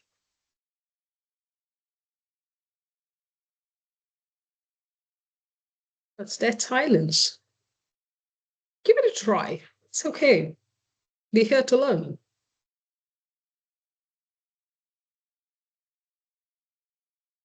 All right, I get a response from Nikki. Discover something, right? To discover. That's good. See, the term in itself has hidden meaning. You look at the term, you need not search anywhere. It says explore. You know, the moment you look at exploratory, you understand that it tries to give you some highlighted factor to explore. All right, so stick to that. Okay, see a couple of points here. Apart from Nikki, the theme says finding new venues within the existing topic. All right. Peter, not knowing what you might find. All right, so explore. I'm going to start from there. So when you get into exploratory classification of research, which researchers are free to do, you try to explore a topic or an issue that is not clearly defined or understood by the existing school of thought. Now, this exploratory research will actually seek to identify patterns, ideas, or potential hypotheses for future research rather than you testing a specific theory. Now, fundamentally, when you try to explore, and as a researcher, you will look into an open-ended question. So you're trying to explore, right? Like, let's say, pandemic, right? So different individuals will have different opinions about pandemic. Some would say, oh, it was really bugging because that person would have been an extrovert. So quarantine would have not been an option that the person would wish to take. And you may find a few of them to say that I lost a job. And pandemic was drastically hitting on their financial capacities. And some of them may say it was really good. I mean, I was away from work, but I'm still able to do the job online. So when you try to explore, you just keep open-ended, which means you keep it qualitative in nature. The more you explore, which means the more you're getting to probe, keep it qualitative in nature, keep it open-ended. It helps to define the problem more precisely from different people. It'll involve interview, it'll involve observation, and it involves case study as well. And for your information, case study is restricted by the university. You cannot pick a case study. Okay, so go with primary data collection. So exploratory gives you some scope to define the problem more precisely. Interviews are the best fit, observations are the best fit. Case studies, which in your case is not applicable, but can also be a part of the exploratory. Now let's pick an example here. We're looking at one of the illustrations, interview survey to find what motivates the staff to increase productivity. If I'm doing a research, I can conduct a semi-structured interview with 20 employees from different departments to explore to see what motivates them to work. Okay, so my intention here to explore what exactly is triggering and motivating them to work. And I'm going to pick an interview, which is semi-structured, with these 20 people. Could be marketing, could be HR, could be finance. And I want to understand what is a motivational factor at workplace for them to work, right? So sometimes you may find response recognition, reward, monetary reward, recognitions. They get awards, they get certificates, that motivates them. They get bonuses, that motivates them. They get increment, that motivates them, like financial incentives. Some of them may say flexible hours. My boss is always okay if I ask for permission, or flexible work timings. And that motivates me because I can get into my work-life balance, although I'm working on site. So could be any definition. So exploring will help you to identify recurring themes. Sometimes when you get into an exploratory study, out of this 20 respondents, you will get recurring themes. So one of the factor could be, I'm just giving you a loud example because we had done a research earlier on a similar topic, and financial incentive was predominantly used by multiple people. So what we say in research, we call this as a recurring theme. Most of them, the instigating factor for motivation is I get financial incentives. Either it's a bonus, either it's an incentive. Money matters to me. I'm motivated that way. So exploratory helps you to identify themes that are repetitive, recurring, and you could later study in more depth how they can influence in decision on motivation. So open-ended questions, focus groups especially, helps. And sometimes observations as well. You can observe people, like your eating habit and that fast food example. So you can observe people on their patterns of intake centric to the junk food, fast food. And then you can get the conclusion. There'll be a repetitive pattern, which is where you need to pick themes. Thematic analysis is the best output of qualitative study. So predominantly a qualitative aspect hold good in exploratory. Second is descriptive. We're looking at descriptive here. So a descriptive research, again, is a classifier where you try to describe a situation. Generally, I tell my learners, don't overthink and research. It'll be as simple as the terminologies. When you're saying exploratory, you explore. When you say descriptive, you describe. You're trying to describe a situation. You're trying to describe a phenomenon. Or let's say you're trying to describe a population very accurately. Now, in descriptive, you will answer what, who, where, when, and how. That's the beauty of descriptive. It gives you a response for all this analysis in descriptive. That's why I say describe. So a particular situation, a particular population, a particular phenomenon can give you answers, and the answers can be in the form of W's and H. And I will say focus on 4 W's: what, who, where, when, and how. These questions will give you most of the answers on the problem in describing a situation, population, or phenomenon. You're talking about malnourished kids. Let's say an example. You need to research on that centric to a particular geography where the population is in representative samples you're taking. So the W's and H will give you answers. Who are those targets? Where are they from? From when they started starving? And what is the reason for them to stay this way, underweight? And how did this happen? The moment you get answers to all this, you're solving the problem there. That's important, but you need to know which mechanism to use as a researcher. You can't do an exploratory and then get into what, whom, how. No, it doesn't align with the respondents. So in descriptive, you go with W's and H. It can happen both qualitative and quantitative in a descriptive study. 4 hotels and wine. Okay. All right. So Nikki is getting there. I'll come back. So in descriptive, your focus can be both on quantitative and qualitative. It's possible.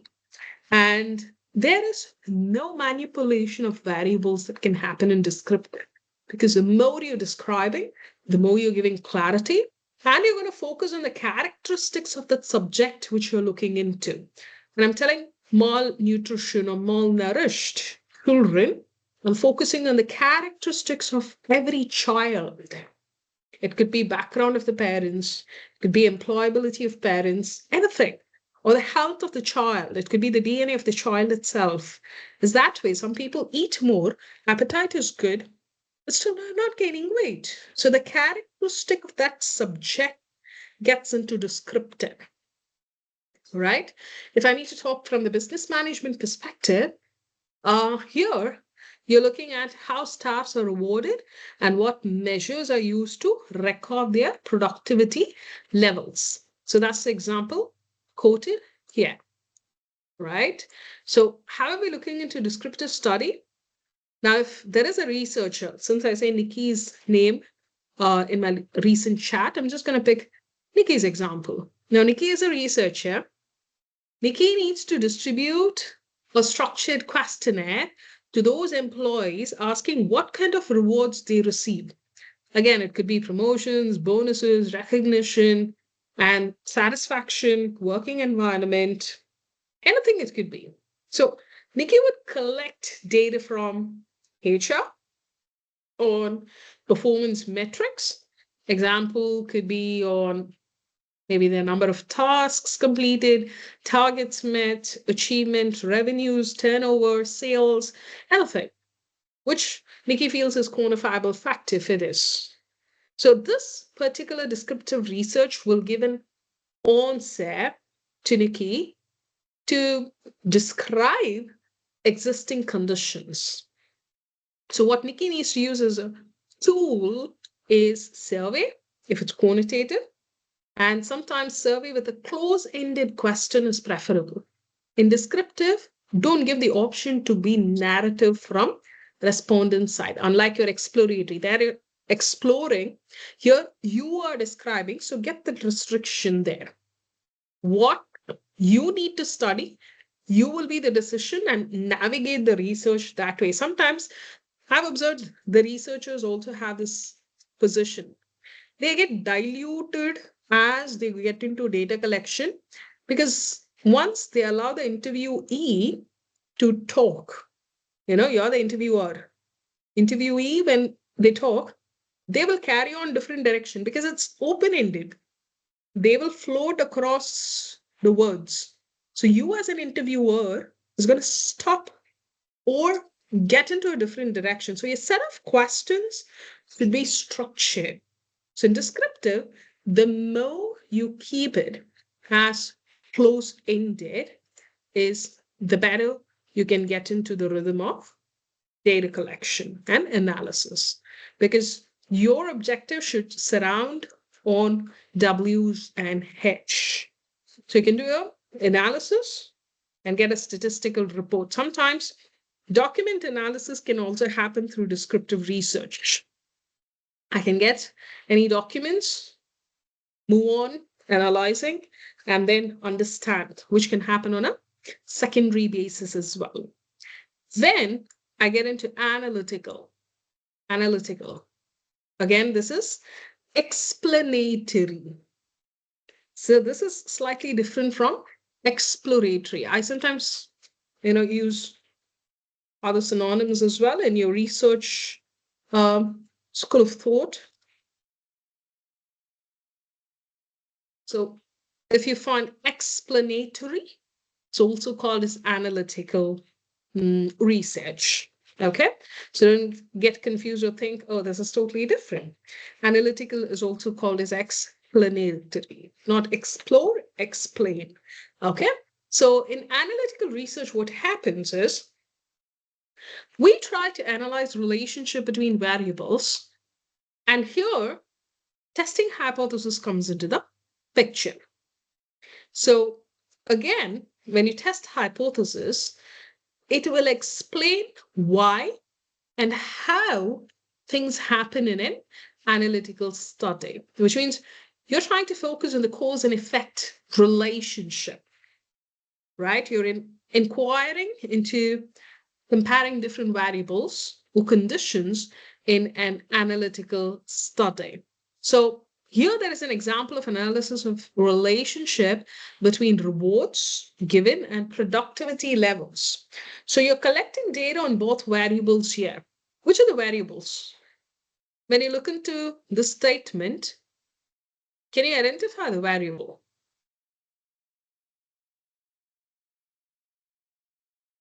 Can you identify the variable? I mean, it's a long way to go. What is a variable to ask? What is a variable? There are two variables here. Okay, I get a response from Michael. Productivity levels It's a reward and is... productivity. Yes. Who is it? It's a correct answer. Yeah, Who it's answered? two variables. It's Jonas here. It's Okay, yes, reward Jonas. and productivity. These are the two variables. Yes, perfect. We're looking at two variables here. As a researcher, we need to collect data on both the variables. One is you're looking at the employee productivity, and the other one is reward. So for this kind of variable, we try to look into correlation or regression analysis to find if there is a significant relationship between these two variables, right?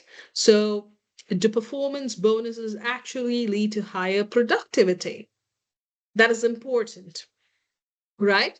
So we will explore that way, and we're trying to look into these two variables, whether they have some sort of relationship. So are my employees, increasing the productivity when they're getting rewarded? So sometimes correlation holds best, and sometimes regression analysis can be taken forward. I would suggest correlation holds best in this case. Okay, so you have to look into that factor to a larger stint as well in such research. Variables, that is important. For those of you all wondering, because I heard Jonas say the right answer, and Michael, productivity level. Yes, one variable is identified. Nikki, it is reward and productivity. Absolutely correct. And Michael also comes back with reward. Perfect. So 3 of them have told me the right answers. If others are wondering what this is, for your information, variable is any characteristic or the quantity that can be measured or changed in a research study. We classify that as a variable. Okay, so in this case, we are looking at reward, and that is one of the variable, and productivity level is another variable. So we are getting to find if a reward can trigger productivity level, just like how I was trying to say, a monetary benefit, be bonus or increment, it induces people to get into motivation. But here I'm not including motivation. The variable here is productivity level. So we're going to identify that. So every time there is an inclusion on the reward, is that an increase in productivity? Sometimes there's a feel-good factor with employees. So we correlate to see these variables, cause and effect relationship. So variable is actually a characteristic. We try to measure and see if there are any changes in research. And sometimes it varies. Sometimes it doesn't matter about reward. People are self-driven and probably the productivity increases, but we can't have probabilities here. We need to prove or disprove, which is why we bring in hypothesis for the cause and effect relationship. Okay, since I spoke about variable and we are also discussing on this, let me give a quick run through. I'm going to test you. I told you variable is a characteristic, right? Now, an independent variable, okay, this is just for your understanding. I'm trying to get into these aspects. This is an IV is actually independent variable.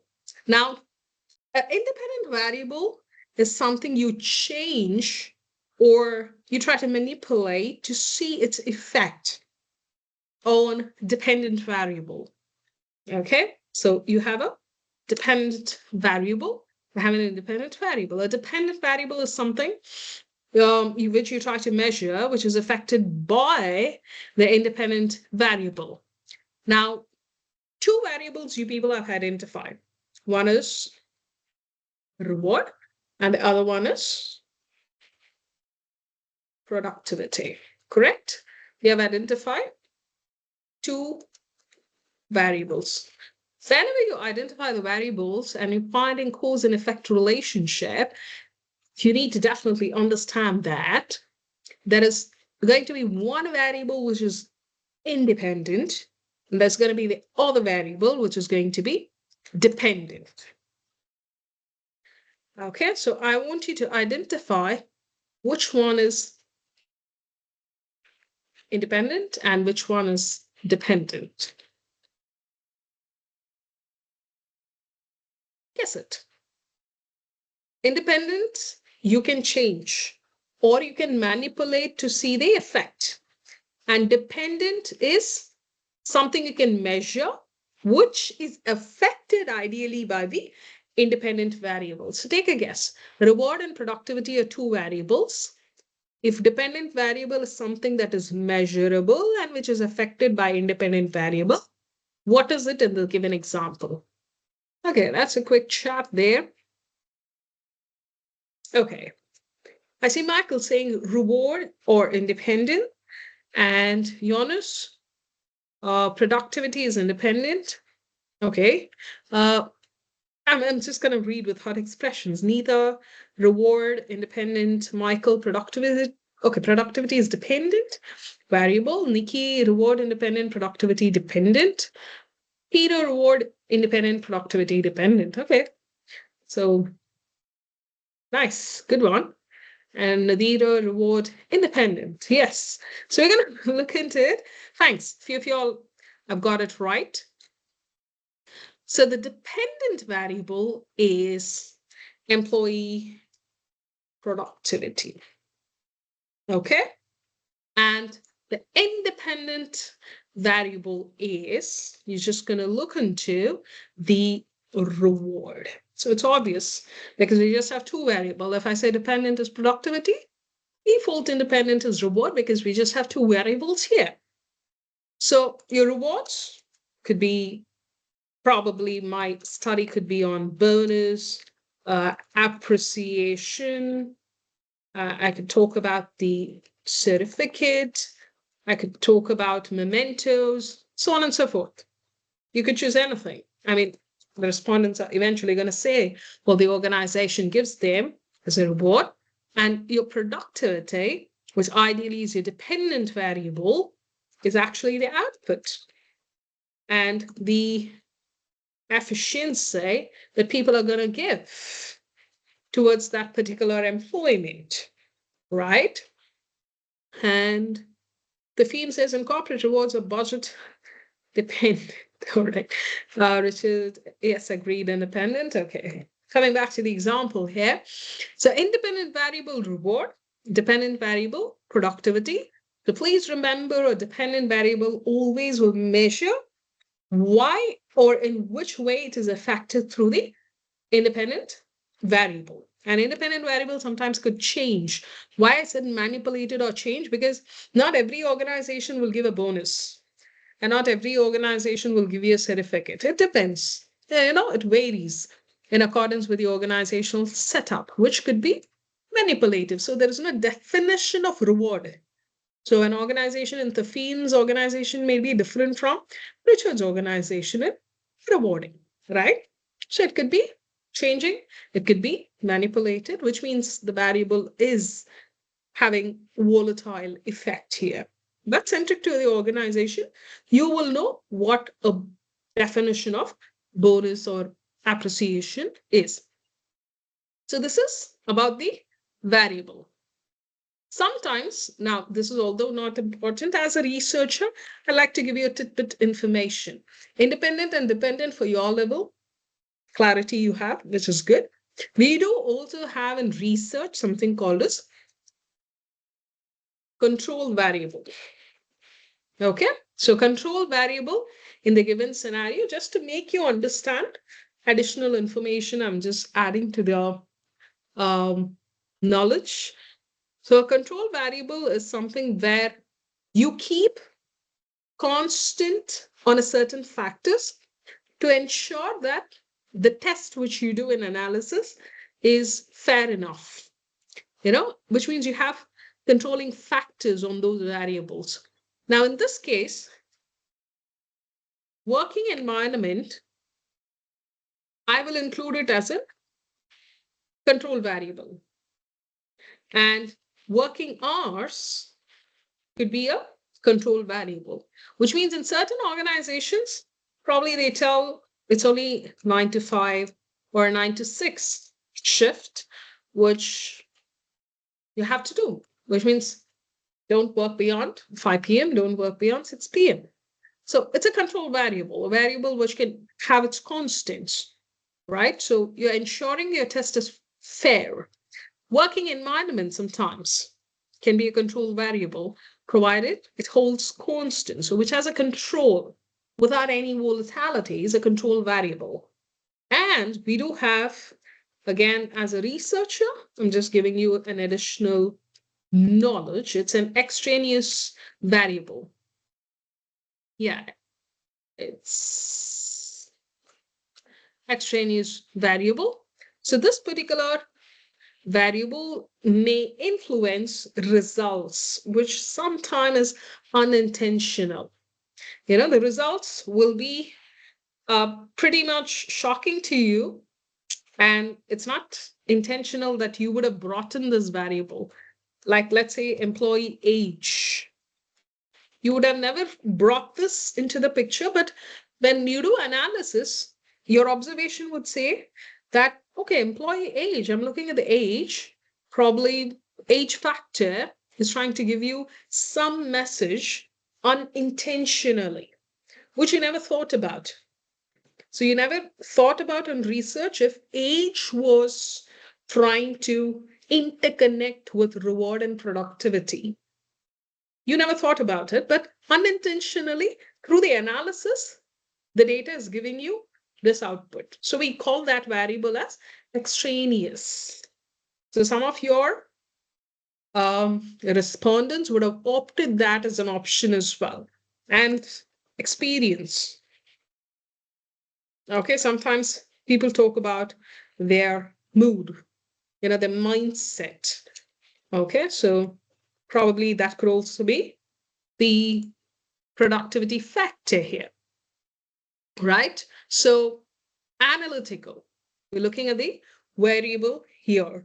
We try to analyze to see the cause and effect relationship here. And then I like to explore further, since we're talking about hypothesis.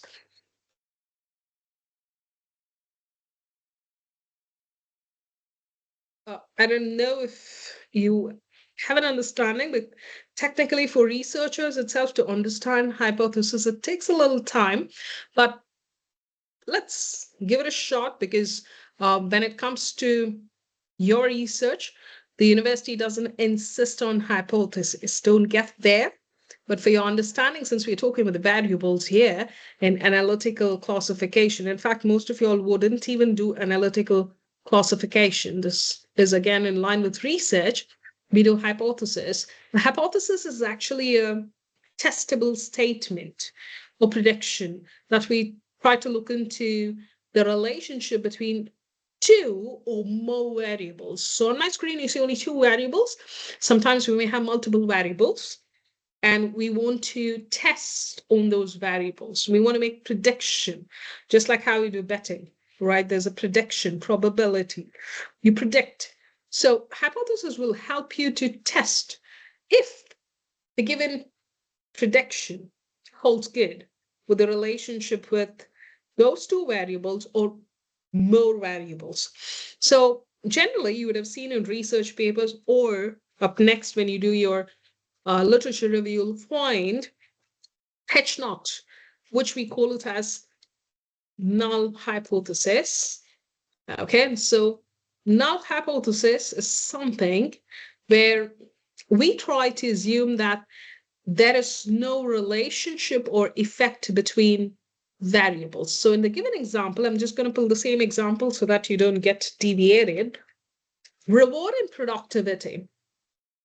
I can build a hypothesis as a researcher that is null hypothesis, which generally says or assumes, we're still in the assumption stage because we wouldn't have gotten to data analysis. So I'm building in my hypothesis soon after my objectives to say, and I assume that there is no relationship between the effect of these two variables. That is, bonuses have no effect on employee efficiency or employee productivity. So I'm taking the word bonus and efficiency from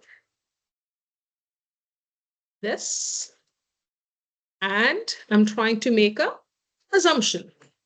So always your null hypothesis says, or assumption is, there is no relationship between these two, bonus and efficiency.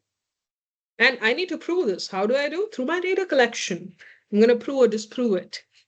Then, for every null hypothesis, you got to have alternative hypothesis. H1 is alternative hypothesis. In most of the cases, when we do conducive research or get into publications, we'll have more than one alternative hypothesis. So H2, H3, H4, you can have multiple. So only option here is you prove or disprove. You say in H0, there is no relationship between bonus and efficiency. And I say in H1, which means you're suggesting there is a relationship. So your null always says no relationship between two variables. And your alternative always says, yes, there is relationship. I'm just telling between two because the given example, I have only two variables.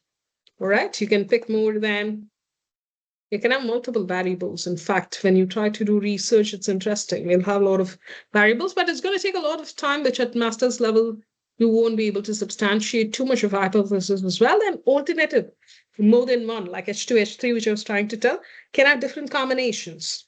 See, now I've picked just bonus and efficiency. Now H2 can have appreciation and efficiency. Now H3 can talk about certificate and efficiency. So you can have alternative, which means the combinations can increase beneath the independent and dependent variable itself. So hypothesis works this way. One suggests that is H1, there is a relationship between bonus and efficiency, which is your independent and dependent towards reward and productivity. And your not, H0, which is null hypothesis, says that there is no, technically it's assumption. And your data is going to prove or disprove this, for which data collection is really important. And your data collection should talk about bonus and efficiency, not on appreciation or certificate. If you're picked in hypothesis bonus, if you're talking about efficiency, bring those independent and dependent variables. And then talk about framing the hypothesis. So your hypothesis should be clear, concise, testable. This is important. Assumptions can be anything.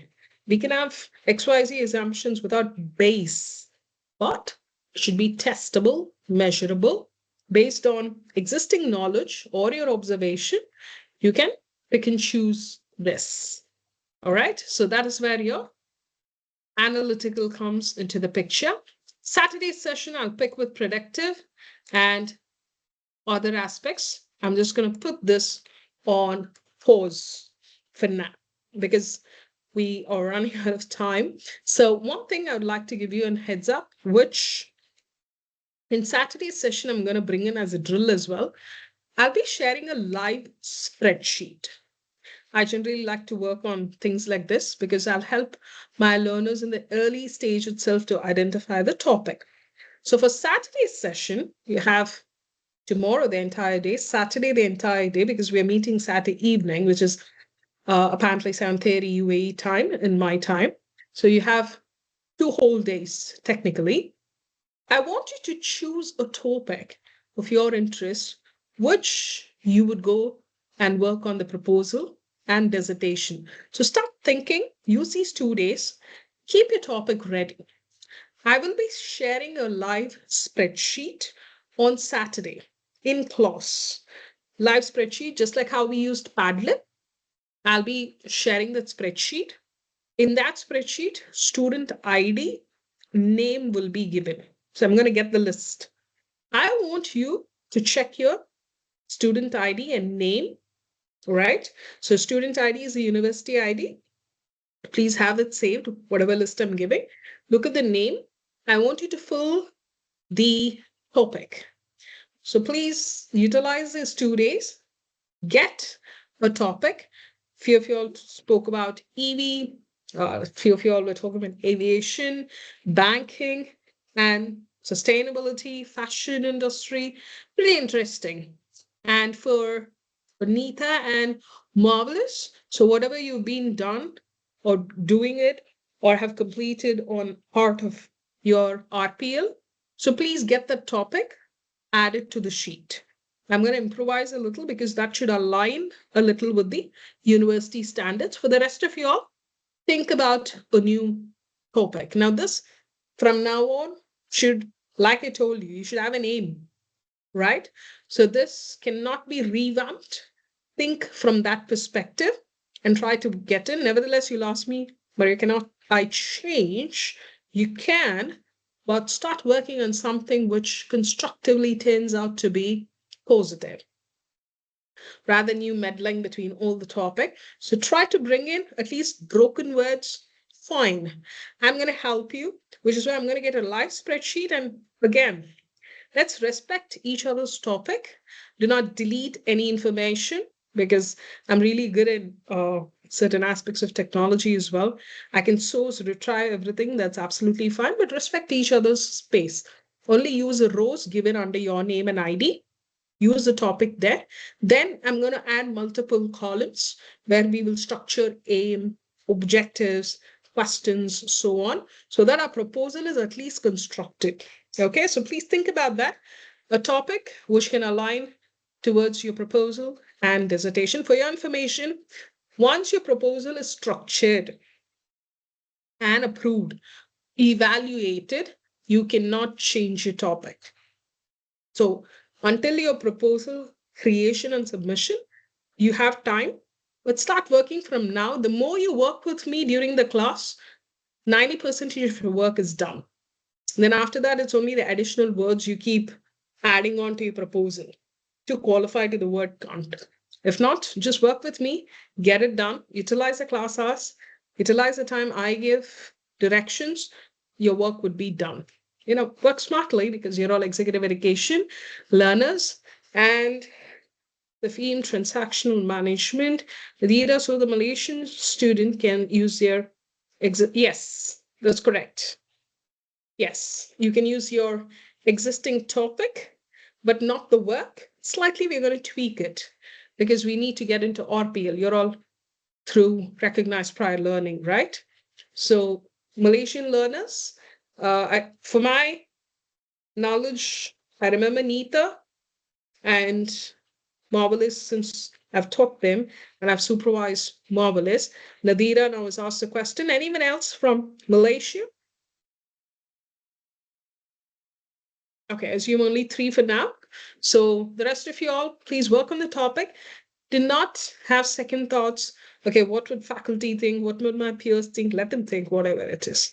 It's your game. You run the show. You're going to get qualified for a pass grade and then move to distinction or whatever in your dissertation. In dissertation, what numerical you get is what in certificate it will appear as distinction, merit, or pass. So dissertation is really important. 71 in your dissertation is a distinction that they will type. So be very careful in that point. So good luck.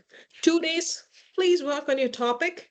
The more I get the sheet filled, the better it is for you to push through a structure. So I'm going to help you and I'm just going to say, use my resource efficiently, and then we can work this out. So thanks for your contribution in the first class. It's been really good. I really love the way people were using the chat box or muting the microphone. So keep up the same rigor. And Nikki? Okay. No, I raised your just hand. wanted to say thank you. I enjoyed Sure. it. I saw the emoji. Yeah. Thank you, Nikki. All right. So we will meet on Saturday.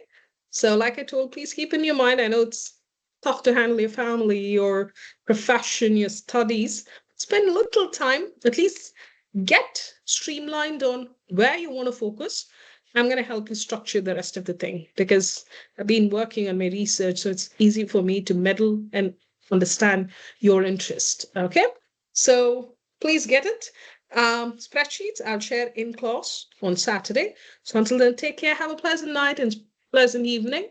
I'll catch you up on Saturday. See you all.